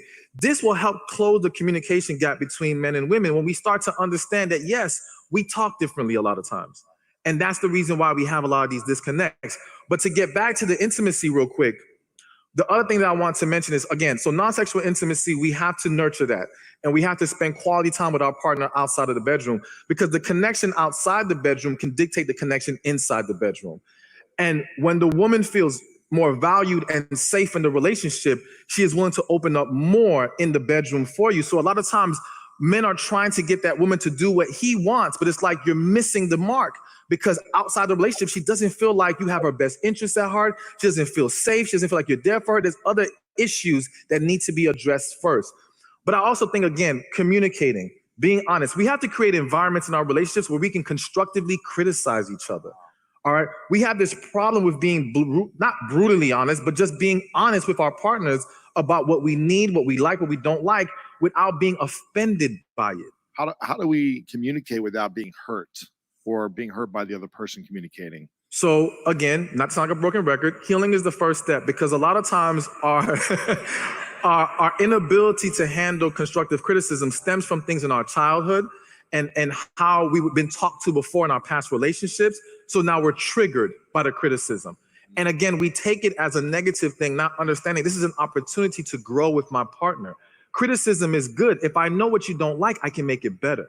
But if I don't, then how can we improve anything? So it's really going to take practice. And that's the reason why I'm so adamant about the relationship checkups, because that's an opportunity to essentially constructively criticize each other.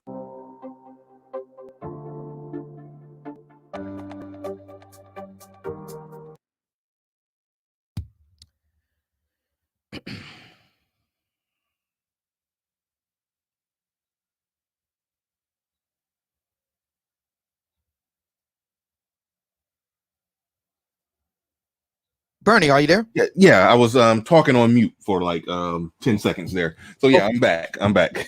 Sorry about that. All right. Yeah, so yeah, that was Stefan Labossiere, Pastor Cavassier, and I got that from you. Yeah, that was a little mnemonic that I would use because his name is unusual for a Black American. He's of Haitian background. I've had good relations with the Haitian people, Haitian people, I should say. And so to help me remember his name and say it correctly, I came up with a little mnemonic, which was Stefan Labossiere, Pastor Cavassier. So, yeah, and real quick before we get your take on this one, Marco Grande, thank you for the super chat. I appreciate that. He says, excuse me, he says, hoes are just I believe that's a hole. I think that's what he means right there. I'm bad with trying to figure out what these, when people put emojis in the middle of sentences, I have a hard time decoding it, but I think he says saying hoes are just a hole, use it and be you. And then that's no simp talk. I believe that's the message that Marco Grande is conveying all the way from, I don't even know where the hell you're from, Marco. Yeah, and Steve in the chat room, he says that he actually went to high school with Stefan Labossiere, Pastor Cavassier. So small work. Pretty cool. Yeah, pretty cool. But yeah, so with that said, all that aside, thank you very much, Marco Grande. Go ahead, you got the mic, you got the floor. I saw a few problems. I noticed the chat saying that, well, they can get that into me from somewhere else. I'm just here for one thing. And okay, I get all that. But if the subject is, Obsidian versus the Black love industry, and relationships between men and women are not bad things. And reality is, if you are in an actual relationship, y'all more than likely at some point y'all going to do something other than just penetration. So let's look at it and examine what he was saying at face value there. So I'm going to pass it to, I was about to get into what I saw in there because there was some things I saw in there that kind of ticked me off just a little bit. But I'm passing to Obsidian and see what Obsidian got out of this one. Yeah. So go ahead. I wonder if St. Kevin is about, because this is right up his alley. So when I first heard this, it kind of pissed me off because, okay, now keep in mind, you look at this video, he's talking to a predominantly white audience. Mm-hmm. So keep that in mind. But bringing it back over to Black America. So did you know that Carter G. First of all, are you familiar with the name Carter G. Woodson? Yeah, familiar with the name, but I don't know. You're going to have to school me on whatever it is you're talking about, okay. More than likely. Carter G. Woodson, great scholar, historian, author of The Miseducation of the Negro. Mm-hmm. He died at work. He had a heart attack, died. His office was in his home, just like my office is in my home. He worked from home. The great scholar, Carter G. Woodson, had a heart attack and died on the job. Mm-hmm. What am I getting at here? And this is the reason why I brought up St. Kevin. And if he's about and he's able to join us, I would like to have him join us for this part of the discussion. He's making some really good points on his live shows of late. And he just brings it point blank to the ladies. Talking about Black America now. Talking about getting the bag. Okay. All right. We talked about Nicole, Michelle earlier, and other ladies. All right. Fair enough. You want to get the bag. You want to be able to, you won't mess around with this. You want to be able to stay home, do a little something part-time on the side. That's your mad money. You want to be able to live a nice lifestyle. Okay. I get it. But see, in order to do that, dude's not going to be able to take time to watch TV with you. He's going to be working. Okay. Kevin, there he is. If you want to join us, man, come on up because you're going to like this one. Link is on the way. If you want to get that bag, if that's what you want that bag, you want that lifestyle. I'm talking to the sisters now. You want that bag, you want that lifestyle, you want to be able to live that way. He's not going to have time to watch TV with you. Guys that are working, on a partner track, for law, on the track to make law partner. They're a resident at the hospital. Guy that's running a business, construction business. Those guys are working on Sunday. Those guys are working on the holidays. They're doing 12, 14, 16, 18-hour work days, 6-7 days a week. Okay? They do not have time to babysit you. The guys that do have time to babysit you will not be law partner, will not be surgeons, oral surgeon, heart surgeon, cardiac surgeon, podiatrist surgeon, president of a major construction concern, managing a team of architects. They're not going to be that. They're going to be your usual 9-to-5 guys at best, if not part-timers that you help to take care of, and you're going to be doing 50-50 shit. The guys that pay all the bills, and you just make your little, and I never forget, Eddie Murphy did this back in the day. You make like $4.5 million, and she makes a little $27,000. Okay, $4.5 million and 27 cents. Yeah. Yeah. Put this in with the rest of it. Yeah, I remember that. Exactly. Yeah. Like, wow, thank you. If you want that type of man, he ain't going to have time to be checking in with you and watching Downton Abbey, and then he's going to talk about it. He ain't going to have time to do that. The guys who have time to do that ain't law partner. The guys who have time to do that, they ain't the Dr. Oz's of the world. Okay? They're not. Those are the dudes that you be sitting up there bitching and moaning about like a Tara Dallas, talking about they ain't got no money, they ain't got this, they ain't hitting on shit, they ain't doing this, they ain't doing that. Yeah. So the thing that bothered me with Stefan was he didn't make that distinction. He didn't make that distinction. The guys that are working 12, 14, 16, 18 hours a day, they ain't got time to do that. And the lady's going to have to make a decision here. If you want that type of lifestyle, just like what I said earlier with Derrick Jackson, all things come with trade-offs, ladies. There are no solutions. There are trade-offs. If you want the bag, then the guy that can give you the bag comes with some shit. That means you're going to have to find something to do with yourself while he's working 12, 14, 16, 18 hours a day. How about you being in the gym? How about that?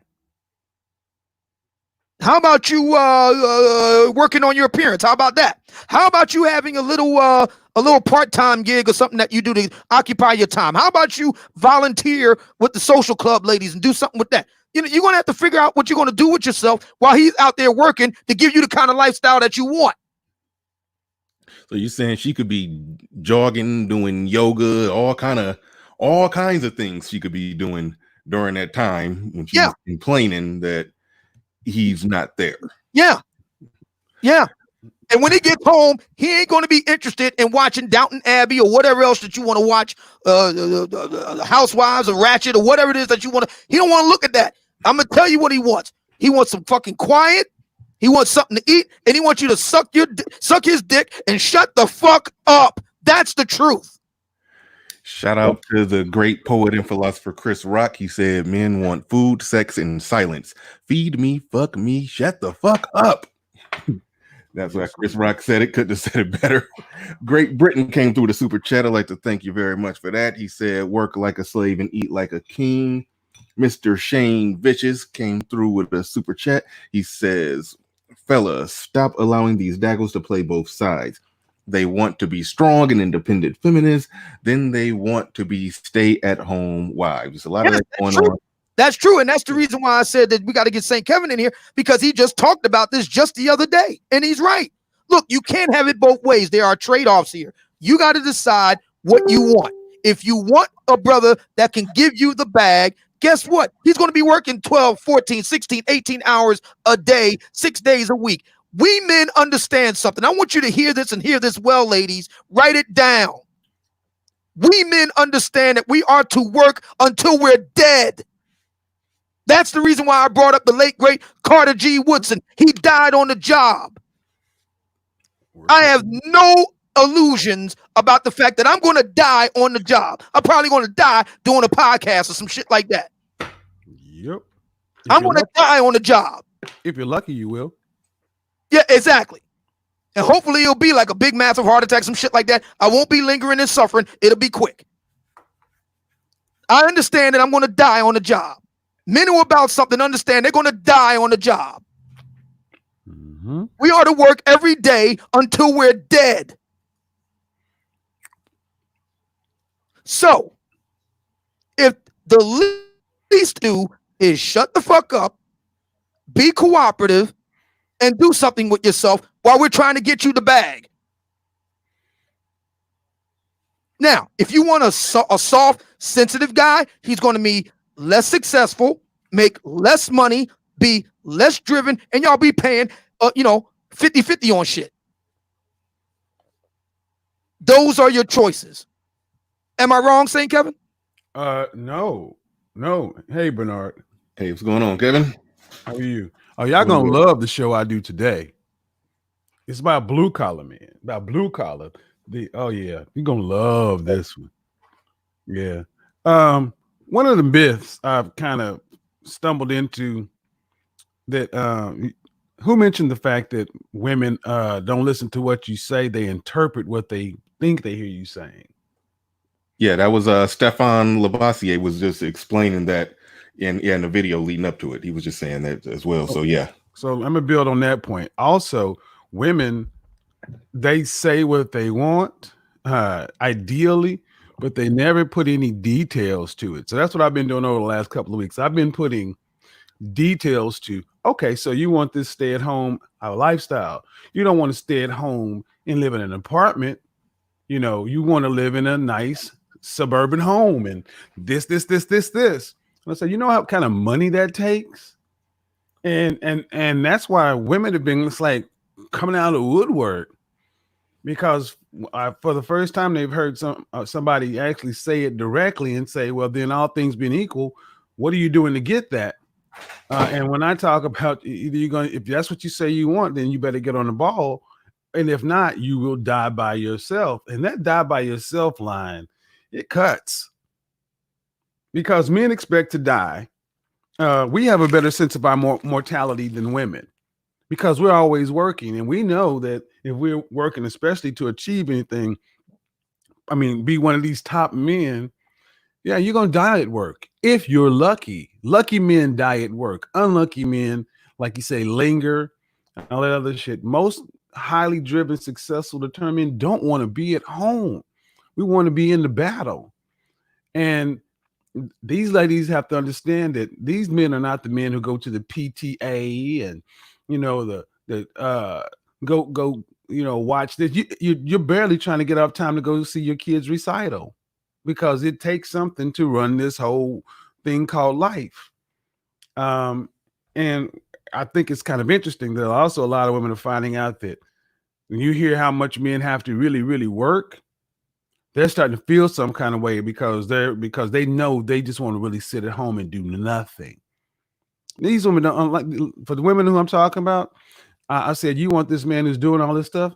These women, they want nannies and not servants, but, you know, housekeepers and all that other stuff. And I'm like, well, cool. And what are you going to be doing with yourself?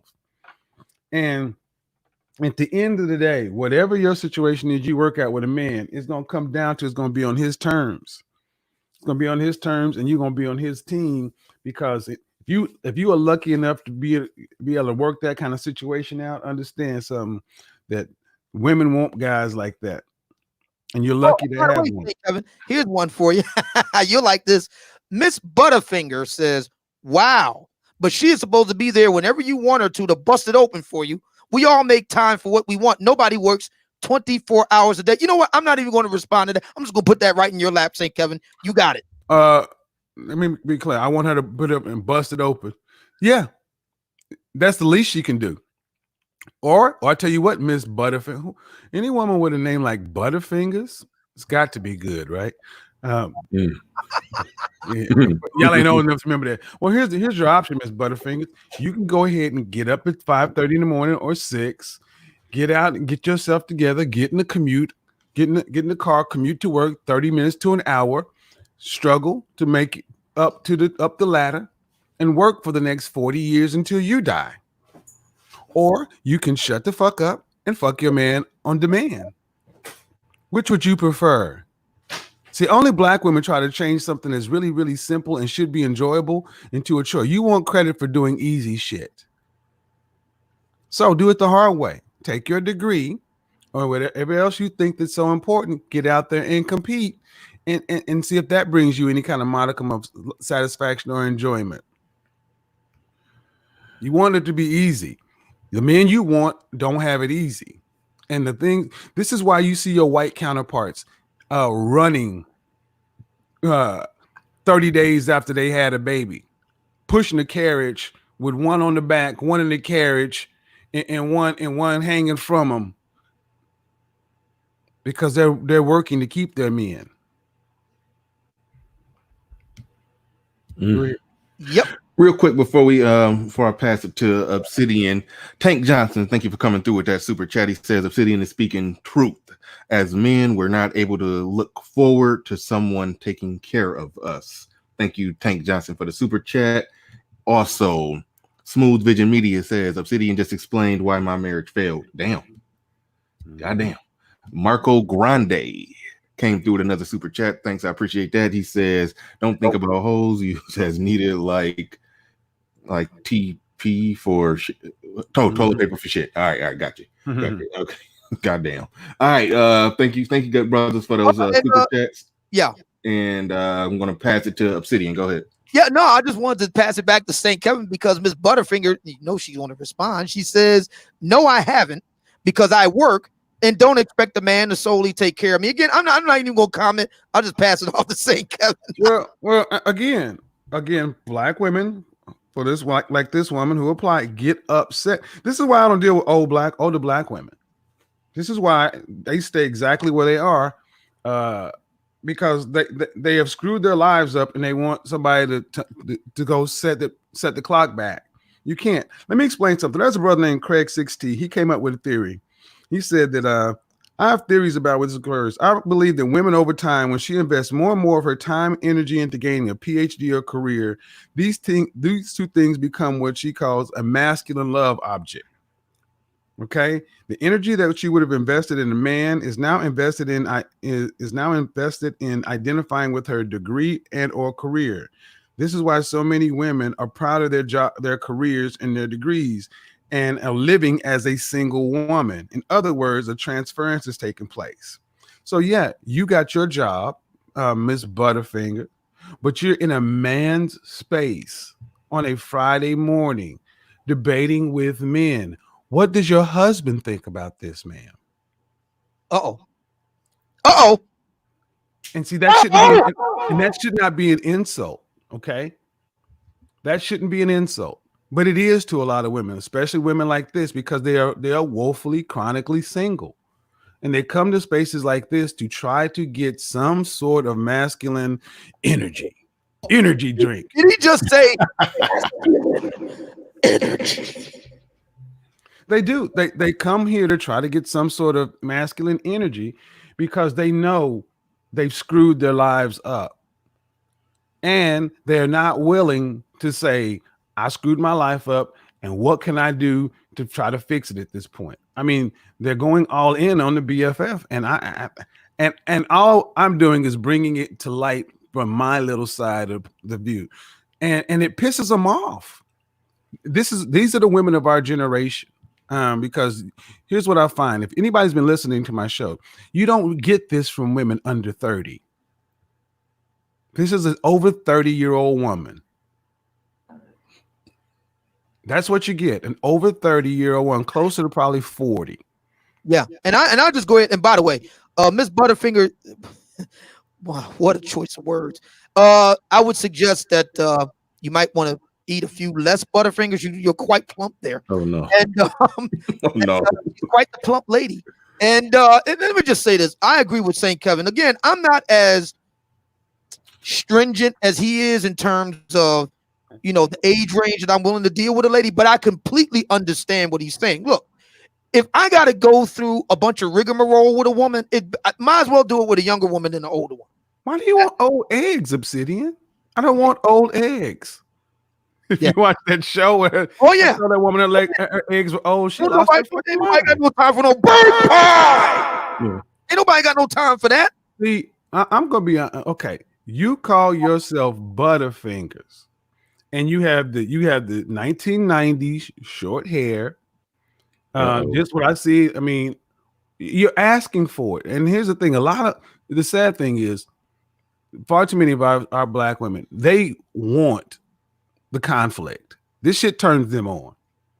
I mean, why would a woman that's overweight put a name of Butterfinger and then come to a man's space and thinking she's gonna get some cooperation or get some somebody just to go along with it? No, she came here for this. This is getting her off. Yeah. Oh dear God. I clicked on the channel. Oh my. Yeah. This is about an Aretha Franklin looking motherfucker. Yeah. Oh. I was trying to be diplomatic about it. And I just said woman, but yeah, let me look. You can listen. I mean, matter of fact, I'm starting to think, is she just trolling us, or what's the deal? Yeah, and I'm gonna troll her back. Yeah, I'm trying to find the picture again because when Kevin mentioned that haircut, man, I knew where he was going. That was straight out. Find out. Haircut. That's straight out the 90s. That haircut. I can't even find her no more in the chat. So I was about to click on it again. Bruh. But yeah. I mean, really? Some of them do that haircut and then they dye the top of it red and be looking like Woody Woodpecker. Well, that's what it is. I'll put the link in the chat room. But see, the thing is, this woman's talking about you expect her to go home and go work. And also, first off, you don't have a career, you have a job. It's not like you're the VP of marketing, you're a senior partner anywhere. You're in HR, you're in customer service, you're in the largest employers of black women, federal government, and retail. This is not an insult. This is just a statement of fact. You don't have a career. It's a job. And I'll take it a step further, St. Kevin. I happen to know sisters. I know one right now. I'm not going to put a name out there. She's got to be pushing 60 now. She has to be. I knew about her years ago. On the East Coast, New York, senior vice president of a major. If I said the name of the company, you instantly, everybody would instantly recognize it. Senior vice president goes to the Berkshires and goes to Athens, Greece, and you want to know something? She got a big ass mansion over in New Jersey with her cat. Yep, I said it. Drinking herself to death. Yes, sir. Okay? No man, never been married. She's too fat. I mean, she's real light skinned, but she's too damn fat. No man. And checking for white guys, and you know white guys on that kind of trip, shit, you might as well be invisible. Well, and this is, and you made a point in your podcast the other day, and you were very direct. Like my clients, my boys, these kind of women are invisible to my guys. They don't. We tolerate them at work. We use our soft skills and we play it up. Hey, sexy Butterfinger, whatever it is. You'll use your soft skills, but in the personal life, men the kind of men that these women want, they set barriers to keep them away from this stuff because they know good and doggone well that they don't even want to deal with it. Now, again, Bernie, I put the link in the back chat because I don't want to put it on screen. But as a woman, that link was to what was this link to? The link is to that woman's page with her videos because her thumbnails are there. So, yeah, we got to look at some of her videos, man. I'm looking at the channel now. Oh my goodness! But see, the thing is, man, you know what? I'm gonna pull that up just real quick. Coach Ali's Corner.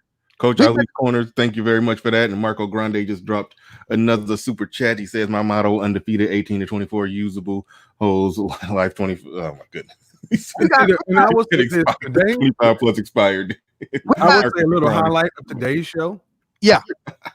One of the things that tends to tick me off more than anything else is once black women like this realize beyond a shadow of a doubt they are priced them. They're not going to get the market of men they want, the brothers they want. They foolishly believe that they can go to the quote unquote blue collar brothers and just snap y'all and you'll be blue collar brothers will be knocking themselves out to get them. Completely misunderstanding what it means to be blue collar. See, yeah, I don't want the mistake thinking that a college degree makes you better than a blue collar man, and not understanding that blue collar enterprising men and white collar men have a lot in common. White collar men can't do what the fuck we do without the blue collar men. So there's a healthy relationship between those things, but women like this come into it already thinking they're superior to blue collar brothers. So yeah, we're gonna go into that later on today. Oh yeah, but Bernie, you got to look at this video, man. You got to put this. Yeah, I just clicked on it. On the body shapers. We got to look. Okay. This is the this is the attack of the body shapers. We got to look at this. So everybody take a look at this. Go ahead, Bernie. Hold on. Okay, it's coming. All right. Is it any?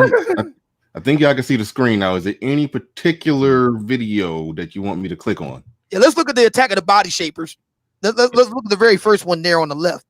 The very first one. So we don't got to go digging. We just the first one. Just right off the rip.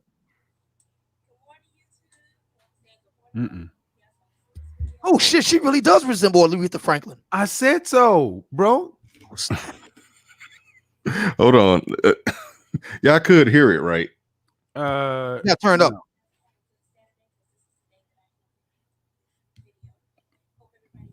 Could y'all hear her? Because I don't even think I was rushing. I can hear her really well. Okay, well then hold on. I just gotta. If you go to the one that says wig update, oh my god, that's the one with the thumbnail. Oh no, it's not a video. But well, it's just look at the thumbnails. When I said Aretha Franklin, I wasn't joking. With the blue, with that deep blue Motown, that's called Motown blue. Oh my god, that Motown blue eyeshadow on. Oh gee. All right, we gotta try this one more again. All right, there you go. You should be seeing it right now. Okay, so so I'm going right here to the Aretha Franklin one. Mm-hmm. That's what y'all want me to click? I'm just saying. Look at the picture. Look at the thumbnail. Look at that right there. Yeah. That video 15. Yeah, just get that. God, YouTube, it has been a minute, y'all. It has been a minute. But first things first. First thing I want to say is Happy New Year. Happy 2011. I hope everybody is doing great and doing well in this new year. Hopefully good things have been coming your way and blessings. As for me, I am trying and still going and thankful to be here. Now, I got a strong suspicion that in all of our videos, that camera will never go below that shoulder. Oh no, area. Bro. It's boob level above. It is called Motown blue. It's even one of the Philips smart bulb hues. That's Motown blue because there's a hint of green in it. Wow. And see, when I used to really work with women, I would have women like this come to me, and they would expect me to go find them a rich black man to set them down somewhere. And I'm like, I'm an image consultant, not a miracle worker. What do you want for me to do this? Obsidian. I called to. Okay, there's a woman who was in my chat room who's 70 years old talking about she's still trying to find a provider male. Oh my god. She's working on herself, but she's gonna get herself in the next 2 years. She's gonna get married, and she's 70. Jeez. I read you the message the other day. Oh yeah. And I'm like, okay. And why am I saying this? It's because these women like this come over into these spaces with that attitude and don't realize where they are.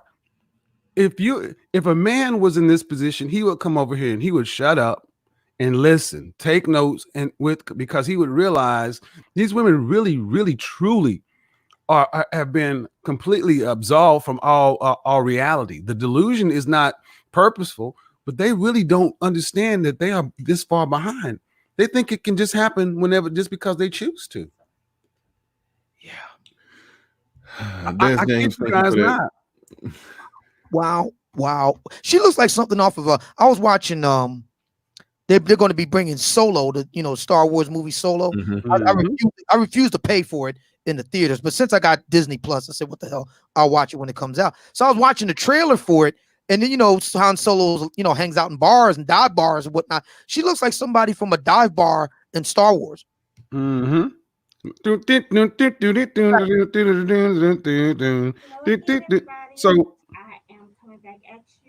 this is 10 years ago. Yes, and what do you think? She's better? I was under when I saw May 23rd, 2010. I was under the how many? So she's likely, if the stats are right, she weighs more, and her skin is more saggy. So we don't make these rules. And it's funny. I'm glad that you're going to bring up the thing on the blue collar piece, because my podcast the other day, I kind of talked about that. I said, you got the brothers like Kevin on one end and the brothers like Obsidian on the other. And here's the problem, ladies. You're going to strike out with both of us. You're going to strike out with both. Yeah. For the people who were wondering what I was talking about, I was saying that I have a woman in my chat room. And one of and this woman says, "I'm glad you did this video." Stop. Did she just put a kid on the camera? Yeah. Well, where's my echo box at? Are you fucking kidding me? Yeah. You can't make this shit up. And see, Bernard, women get upset because we're accurate, and you can't make this shit up, bro. You just can't make this shit up. And the delusion I was referring to is, guys, there's a woman on my channel who said, "I'm so glad you did this video. It's good to hear a man's perspective. I'm 70 years old, and I'm 70 years old, retired now, working on myself. But in the next 2 years, I would love to get married again. Get married, and I want to provide and I said, seriously? Seriously, who? I mean, do you already know this man? Or this is like, no, I don't know him, but I want to find a 60 to 80 alpha provider male, 70 years old. And she's talking about she's working on herself for the next 2 years. And he wants to find a 60 to 80-year-old alpha provider male. There's so many things wrong with that statement. The average black man lives to be 67. Why are you 70 and still working on yourself? Why do you need, are you that messed up? You need 2 years? I mean, what? I mean, seriously. Yeah, she's real late to the party. Des James says, one of my top 5 channels, Bernard, great stream. Thank you very much for that super chat. Counselor Murray says classic LOL, and somebody else was in here. Any you sends another one. He says oh my goodness. He said for the wild boar on screen. Thank you very much for the super chat. I knew you was gonna laugh at that one. Now, if I'm correct, and my assessment, 3-4 years ago, women would have come over to these kind of spaces and would have got a different kind of treatment. Guys today have gone to the point where they're just frustrated. You're gonna come troll us, we'll troll you back. You're gonna get up and speak. This is public information, guys. No one's doxing her. This is on her YouTube channel. If YouTube had still allowed you to click the names, you could easily click the name and went to her channel. She put this out here. Wait, did she actually just put up? Oh my God! You know what? We got to take a minute because we are 59 minutes past the hour, ladies and gentlemen. You're listening to the Grown Man Hour with Bernard Riley, and sitting in with Bernard on this beautiful Friday, or the time of the Rona, is yours truly, with me, Obsidian Ali, and St. Kevin. And just to match what you're seeing on the screen right now, we got to go to one of our sponsors. We'll be back. And now, a word from our sponsor. This exciting episode of the Obsidian Radio Zoomcast comes courtesy of the Wookiee Weave and Lace Front Warehouse. Hello, ladies. No matter what time of the year or even during a global pandemic, we understand that your number one priority in life is to maintain your beautiful appearance. Well, have no fear, because the Wookiee Weave and Lace Front Warehouse is here to meet all your Wookiee Weave needs. That's right, ladies. The Wookiee Weave and Lace Front Warehouse has everything you need to look like the hot mess you were born to be. We've got Wookiee weaves, lace fronts, and straight up granny wigs in all lengths, styles, and colors. Not only does the Wookiee Weave and Lace Front Warehouse carry all the latest in weaves, lace fronts, and wigs, we've also got those ridiculous Cupid doll eyelashes, Dragon Lady press-on fingernails, and our personal favorite, the hugely popular Fix a Flat Butt Enhancer. Call 1-800-WOOKIE and get yours today. Call right now and we'll throw in a free bottle of Elmer's glue so you can be sure that your Wookiee Weave hair hat stays on all damn day. Or order online, WookieeWeave.com. You're going to love the Wookiee Weave and Lace Front Warehouse. We guarantee it. And thank you. It's 1 minute past the hour. You're listening to the Grown Man Hour with Bernard Riley, and sitting in with Bernard today on this beautiful Friday is yours truly, Mumia Obsidian Ali, and St. Kevin Samuels, the image guy. And this young lady, and we're not making this up. She calls herself Butterfinger. Is on the screen right now, showing off, I guess, weaves. I can't. Now she's showing the hat you put over the hair hat. I think that's what that. Oh, she was advertising a wig, and Obsidian played the Wookiee Weave warehouse commercial. Moving forward, Black Wolf Inc. says, "What a big girl's at?" And we got also my man who we got here, Alpha Sigma 1914 says, "Brothers, great chat. These women are completely lost. Thank you for the super chat." And yeah, it's interesting because a lot of times the ones that drop in to give pushback, a lot of times it's just a faceless, avatar. We don't know who they are. She got a whole video library for us to, really take a look at this thing. And yeah, so that's it's all bad. A few more people came through with super chats. Johnny Blaze says linebacker shoulders, and J Rich TV came through with a super chat. Says they made the game this way. Now they have to finish playing alone. Thank you very much for those super chats. Obsidian or Kevin Samuels, if y'all got anything else to say about this? No. Kevin, there was a brother in the chat room earlier here that suggested that you take, and I love the idea. I said, you know what? I think I'll do that for Kevin because that's a little more in my wheelhouse. We need to take all your videos that you've done, your lives of the last, a week or so, where you're interacting with these broads, and just string them all together. You know what? Let me get my echo box. Yeah. I'm got an editor working on it right now. Yeah, working on. I got a highlight reel trailers coming out and all kind of stuff. Oh, yeah. Okay, great. Because there have been some classic interactions that you had with some of these broads. Oh, you can't. This just in. Oh, we got something below the shoulders. Oh! Stop!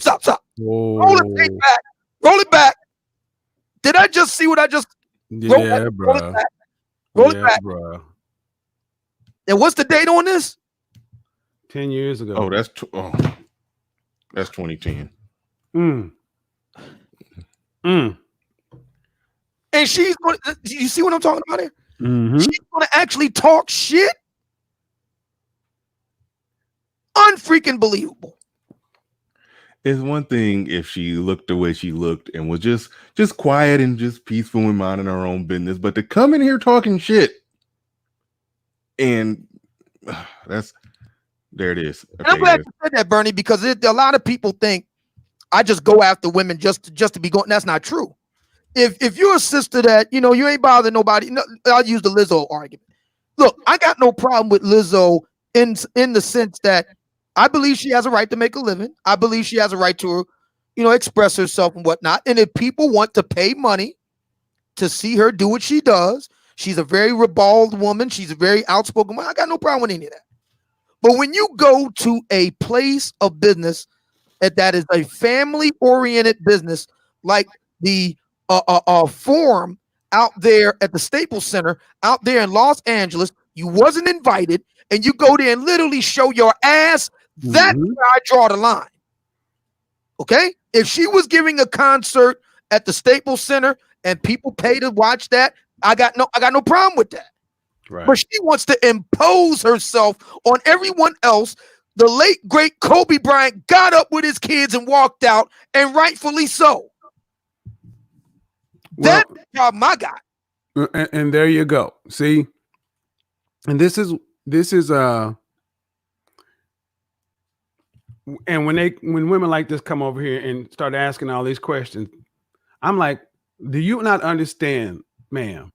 You have absolutely no leverage to make any demands upon the rank and file brothers. I mean, presuming that was your child, at your height, weight, and dress size, if you're talking about, you would be fortunate to find a man. So whatever you have to do, you should be more than willing to do that with a smile on your face, or die alone. Because Brad ain't gonna take you. Ahmed, Lee, Enrique, they're not coming for women that are built like this. And that you may not like the way I said it, but that's the truth. Yeah, it's crazy. Like you just got the nerve to be modeling earrings when she looks like a Peterbilt truck. Mm-hmm. You look like a Peterbilt truck with earrings. Well, that's the title of the video right here. Hopefully everybody can see that cheap outfit and accessories. But what about a cheap gym membership? What about that? $10 at Planet Fitness. Yeah. What about that? What about a cheap a lot of these big broads honestly believe that if they get their nails done, they get some nice jewelry, they get the hair did, they wear these crazy makeup, that's supposed to somehow cover up the fact that they look like a big Peterbilt. Right. Look at this right here. Okay. Outfit, $20. Dress, $3.25. Shoes, $10. Understanding your sexual market value, priceless. and let me just go ahead and say something to this on a completely professional side. If you are wearing from head to toe, ma'am, if you're wearing stuff that costs less than $40, $10 shoes, there's no adult human that should wear $10 shoes. There's a content creator who got a hard time because he said $35 shoes. And then especially a woman who is your height and weight. You're killing your body putting on $10 shoes cannot hold all of this, man. Oh my God! I'm trying to be as nice as possible, but I'm thinking how you walk out into the world as your image, and you expect the world to take you seriously. And as you put that in the description, as though it was like, ooh, this is something to follow. It is because she ain't got no man. She broke. Oh man, she ain't got no man. But $10, $3.25. I'm sorry, $3.25. You know how much material costs per? And those shoes are a monstrosity, by the way. Material for the material. Oh, Jesus Christ! But I would not go out. I would not go out with you looking like that. Omega Dre's Gaming Channel. Thank you for that super chat. I appreciate it. He says, if truth hurts so bad, why tell it? Ignorance is a bliss. They are in heaven. Nuruddin came through with a super chat and says, and she got 2 kids on the screen. And also the Mac the Trucker came through and said, Bernard, you know you sold her. Sold her that Wookiee weave. Hey, don't put it past me. Don't put it past me. Hey, if they wearing it, I'm gonna make some money off of it. Somebody got to sell it to them. Mm-hmm. Wow. Oh man, that's funny shit. But yeah, I did not expect at all to see the whole full body setup here. That was a surprise. But she's advertising the dress, so she had to show the dress with her wearing it, and yeah, she $3.25. $3.25. That ain't even the price of a Coca-Cola, bro. Mm. And she's doing all the under the neck action. Yeah, all oh my God. Oh jeez. Oh jeez. And by the way, keep it, but talked about came in. These broads actually think that they have a chance to get with him, even though he says on his profile, "Listen, I don't deal with overweight women. I don't deal with women that got kids." They hit him up anyway. Then they got the nerve to get mad when he go ham on them. Now you gay, nigga, you gay. Well, I'm shocked that she came over here questioning any premises. Why? Yeah, that you should just be sitting there being quiet. Right. That was the point. She just countered. All right, we got to get her. She just says this channel has no videos, so she must have just hid everything. Yeah, she did. My goodness. Oh my goodness. Right, yeah, because let me get out of there.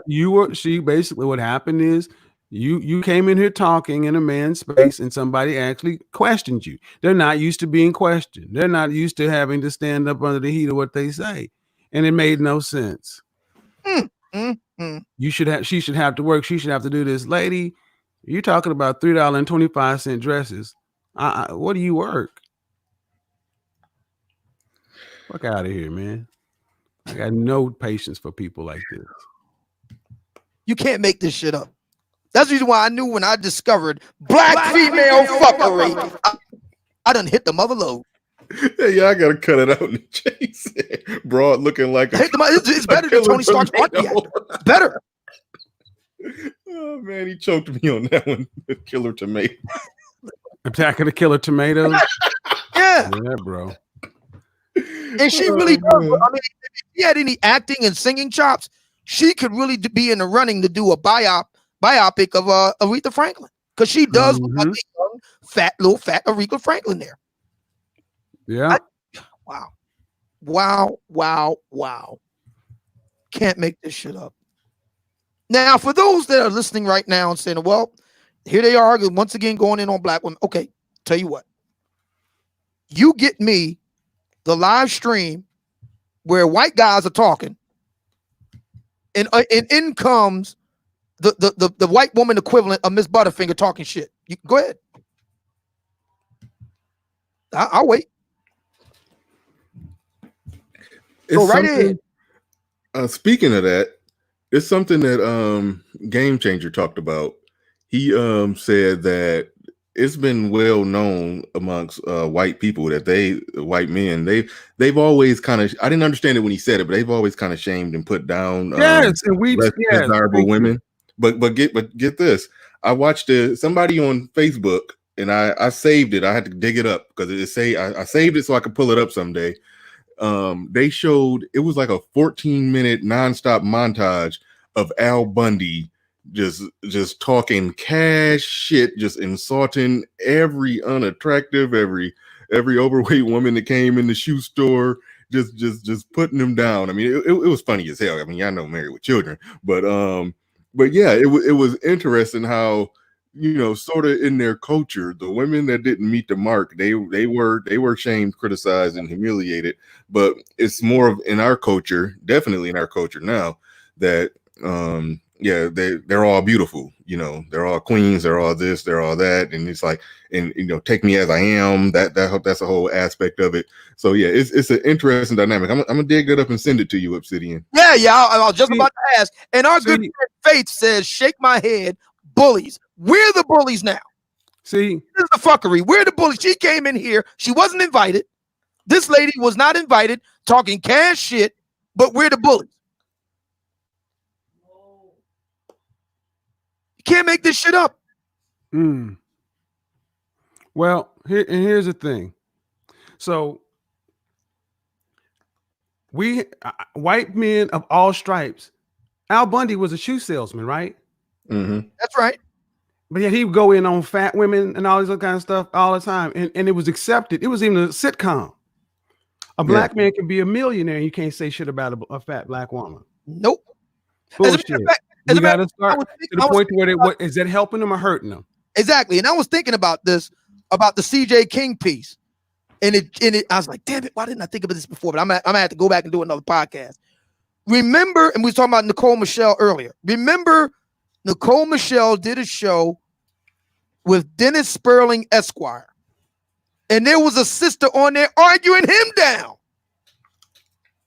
This guy's a millionaire, and she's gonna argue him down. And I think that was like the last or one of the last times Dennis Sperling was on with Nicole. I don't think it was. I think it might have been the last time he was on there, or it was like one of the last. Like, you know, might have did maybe one or two more shows after that. But I'll never forget that day. That broad actually argued the brother down. He is the elite, and she's gonna argue him down. It just goes to what Kevin just said. In black, it don't matter what kind of brother you are in Black America. You can't say shit about black women. The end. Doesn't matter who you are. Period. Yep. I think I may have found that clip right. Well, Mr. Bowtie may have shared that clip. I don't think it's the same one. I don't got his screen shared, and I'm kind of scared to do this because this thing got 14 million views.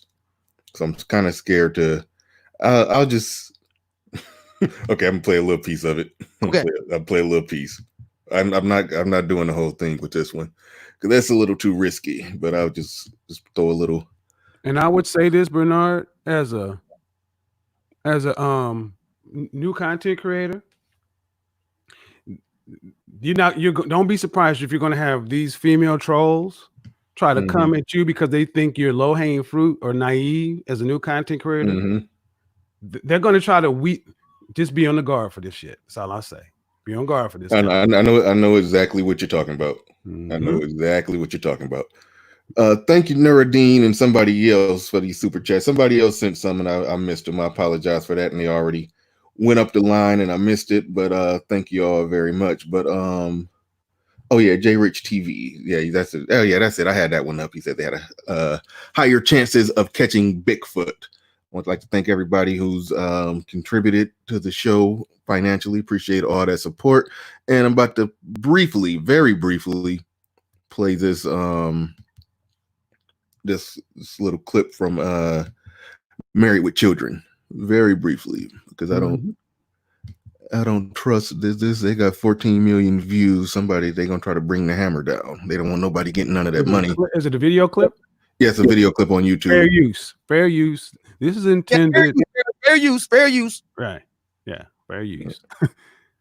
Marriage go together like a horse and carriage. Excuse me, but am I invisible? Possibly from Pluto. Please. What for? The call costs more than the car. Yes, and it costs more than the condom I should have used the night you were conceived. I want a balloon. You've already got one. Honey, why don't you just stay home and bowl me over? But Peg, I prefer a place where my balls are returned promptly. Well, mercy, congratulations. I didn't know you were expecting. Fair use. That jumping must have expanded my foot. And I see you must have fallen on your butt a time or two. How dare you say that to my face? Well, I'd say it behind your back, but my car's only got half a tank of gas. All right. We're going to call it right there. Yeah. It's a longer clip of that. Got half a tank of gas. All right. What you think about it? You think about it, Bernard. That black men Jesus Christ, what's going on here? Black men are not expected to say anything to black women, but black women can say anything they want to about brothers. Mm-hmm. And you got the lowest of white men, and Al Bundy. At his black men. This is the quality black men want. Be able to insult a woman like Al Bundy did at work and not get fired. That's a beautiful thing. You can't even do it on your channel when she came looking for the smoke. There are somebody calling you up. What? There are brothers who can't even do it in there. I got brother. I can't mention any names, obviously. I got brothers who, when IBM Blue type brothers, they got to go to home, and they go home. They got to sit in the driveway and listen to Obsidian radio for fear that if they go in the house and listen to it, they're going to hear from it from the black wife. Right. Okay. And that's crazy. That is crazy. So let this be. And here's the thing. The only women, all women don't get treated that way. It's just you come over here looking for problems and questioning men. Okay, don't be upset if you get questioned back. Again, what does your husband say?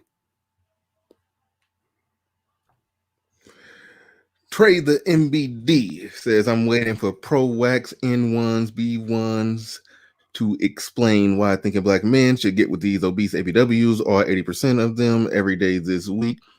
These dudes been making excuses for black fuckery.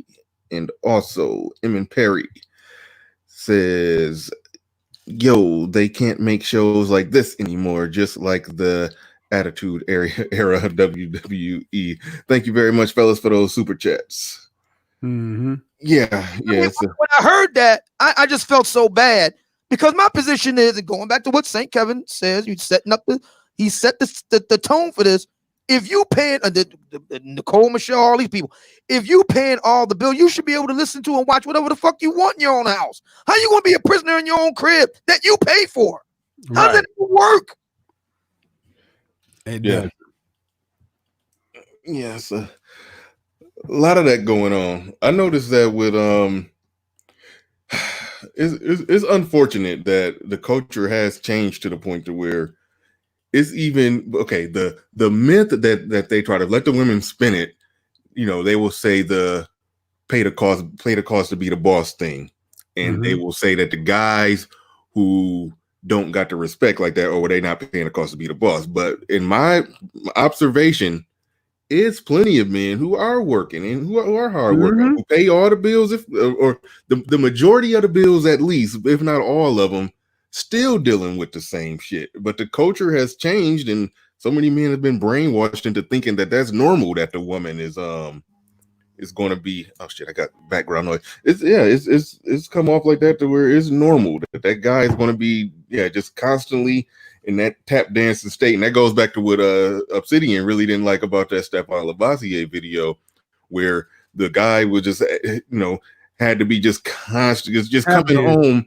like it's his part-time, if not full-time job to grovel over and cater to all her emotional needs, as if he's not putting in 60 hours to make sure that the ship is sailing over there. Like, it's wait, let me jump in on that and then get St. Kevin in here, just so we're clear about this.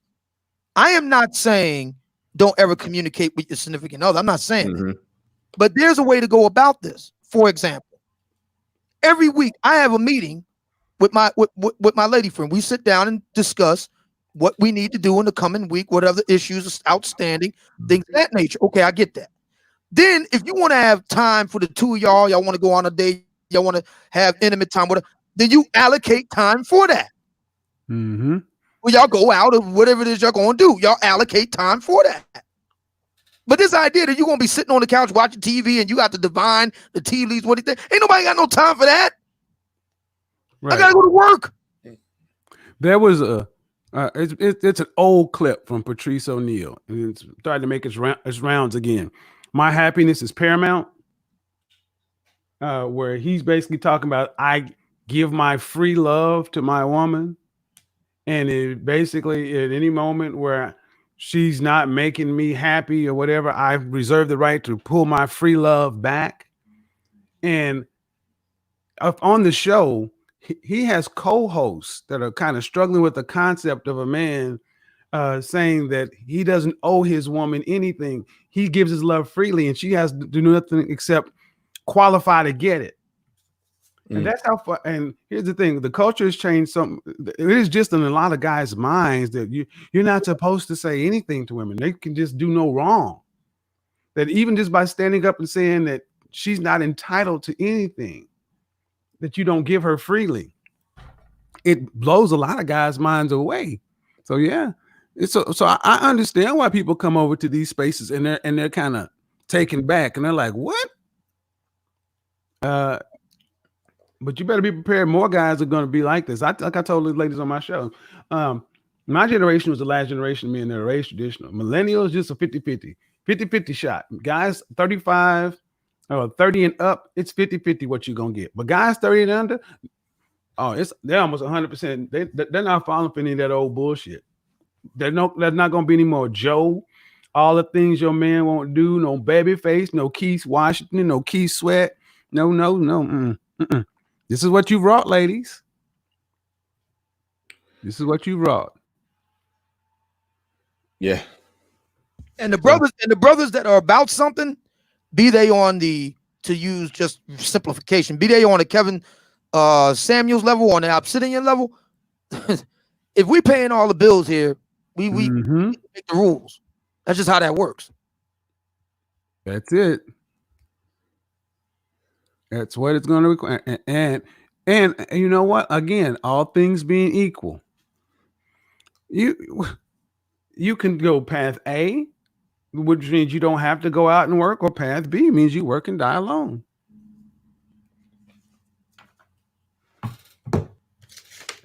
All right, guys. Yep. I'm getting about out of here. Was there another segment? Yeah. Well, it's up to Bernie because he's got the timekeeper. But so it's up to him. We got so much material. We're going to be doing this on an ongoing basis. Yeah, we got so much material to work with. So it's just completely up to Bernie. Well, you sent me something about Eighth Metaphor. It was a 2-hour clip. I listened to the beginning of it. I didn't really get into the meat of it, and it's 2 hours long. So I don't. What we'll do, we'll hold off here. Yeah. Well, because it's coming up on 3 hours now. So we'll hold off here. And that'll be it for this week. And then we'll come back next week and continue. Because you can't make this shit up. But I had a blast. Thank y'all both, man. I really appreciate it. Yeah. We can wrap this up. It's just like Obsidian said. There's some more stuff we could pull out and mess with, because I got a few that I dug up that I'll be sending to Obsidian. So we'll be doing more like this, and we'll be analyzing and breaking these things down, and hopefully Miss Butterfingers comes on. Hey man, what part of are you in the where are you at, Bernie? Northeast, southwest? And I'm in Michigan. Michigan. Oh yeah, yep, I'm in Michigan. And is that a current photo with the beard? What'd you say? That's a current photo. That one is a little older. The reason I'm asking, I think I heard the other day you were saying something that you somebody said that you should wear a bow tie. And you said you were considering. Yeah, I was thinking about it. Got some ideas. What'd you say? So I got some ideas, but I'm just like, okay. I was kind of understanding what the temperature was like, but you're in Michigan. Okay, good. You're in the Midwest. Yeah. Cool. I'm in Michigan. Yeah, that photo is time flies. I think that photo is crept up on about 2 years old now. But the other one that I normally use, that was New Year's of this year. So yeah.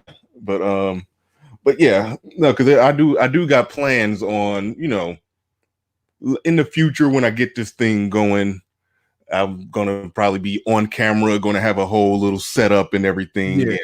And I was saying that a bow tie wasn't off the table, even though I've never wore one as an adult. I've never been a bow tie guy, but I do like the look, so I might try a little bit of something like that.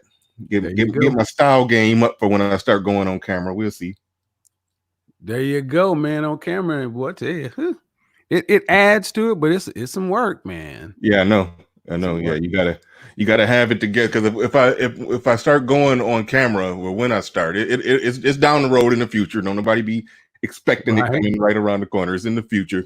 But yeah, when I do it, I want to definitely make sure I'm doing it right. I don't want to just be just in a t-shirt and jeans. I want to make sure that I'm. You want to make sure you have to push a couple of buttons too before you go live, Mm-hmm. because your cameras are always gonna be sitting there. And one of the worst things to do is accidentally have one of them cameras on in this live streaming. You don't want to. It's like it's the worst in a hot mic episode, boy. Yeah. No, you don't want that. Yeah, but yeah, no, it's gonna be more things coming down the road. But cool, man. Either way, I want to thank everybody who came out tonight. Y'all went ham on that super chat today. I appreciate all your brothers. Yeah, the super chats came through tough, came through strong. It was a few people who hit the cash app on the back end too. So I appreciate all y'all, everybody who hit that like button, watched, shared, even if you just watched it and didn't like it, but you gave me the view. I even thank you, even though you do need to quit bullshitting and hit the like button. But be that as it may, I'd like to thank everybody who participated today. Had a great show. We'll be back Monday. Well, I might do something Saturday. I might, but we'll see. Can I make an announcement? Yes, absolutely. Today at 6 p.m. Eastern Standard Time, we're gonna be talking about the blue collar brother swag. I feel like blue collar brothers need to tune in. If you got a question about, how can you get your swag up, but you ain't trying to be in suits and you ain't trying to go the route I go, but you still want to look like a grown damn sexy man, frames, fragrance, footwear, all that bullshit, and do it in your direction, and get the most out of life, go that route. Because I think a lot of blue collar stuff is getting a lot of bad rap. And I know one thing, people hear me talking, and because I'm talking about white collar corporate world, they assume that means you got to be over here, you're not successful. That's not the case at all. Just I got to take the elephant one bite at a time. 6 p.m. That's a great topic. I'll definitely be there. Y'all make sure y'all check out St. Kevin as well. And with that said, we are out of here. Peace, fellas. Hey, thank you.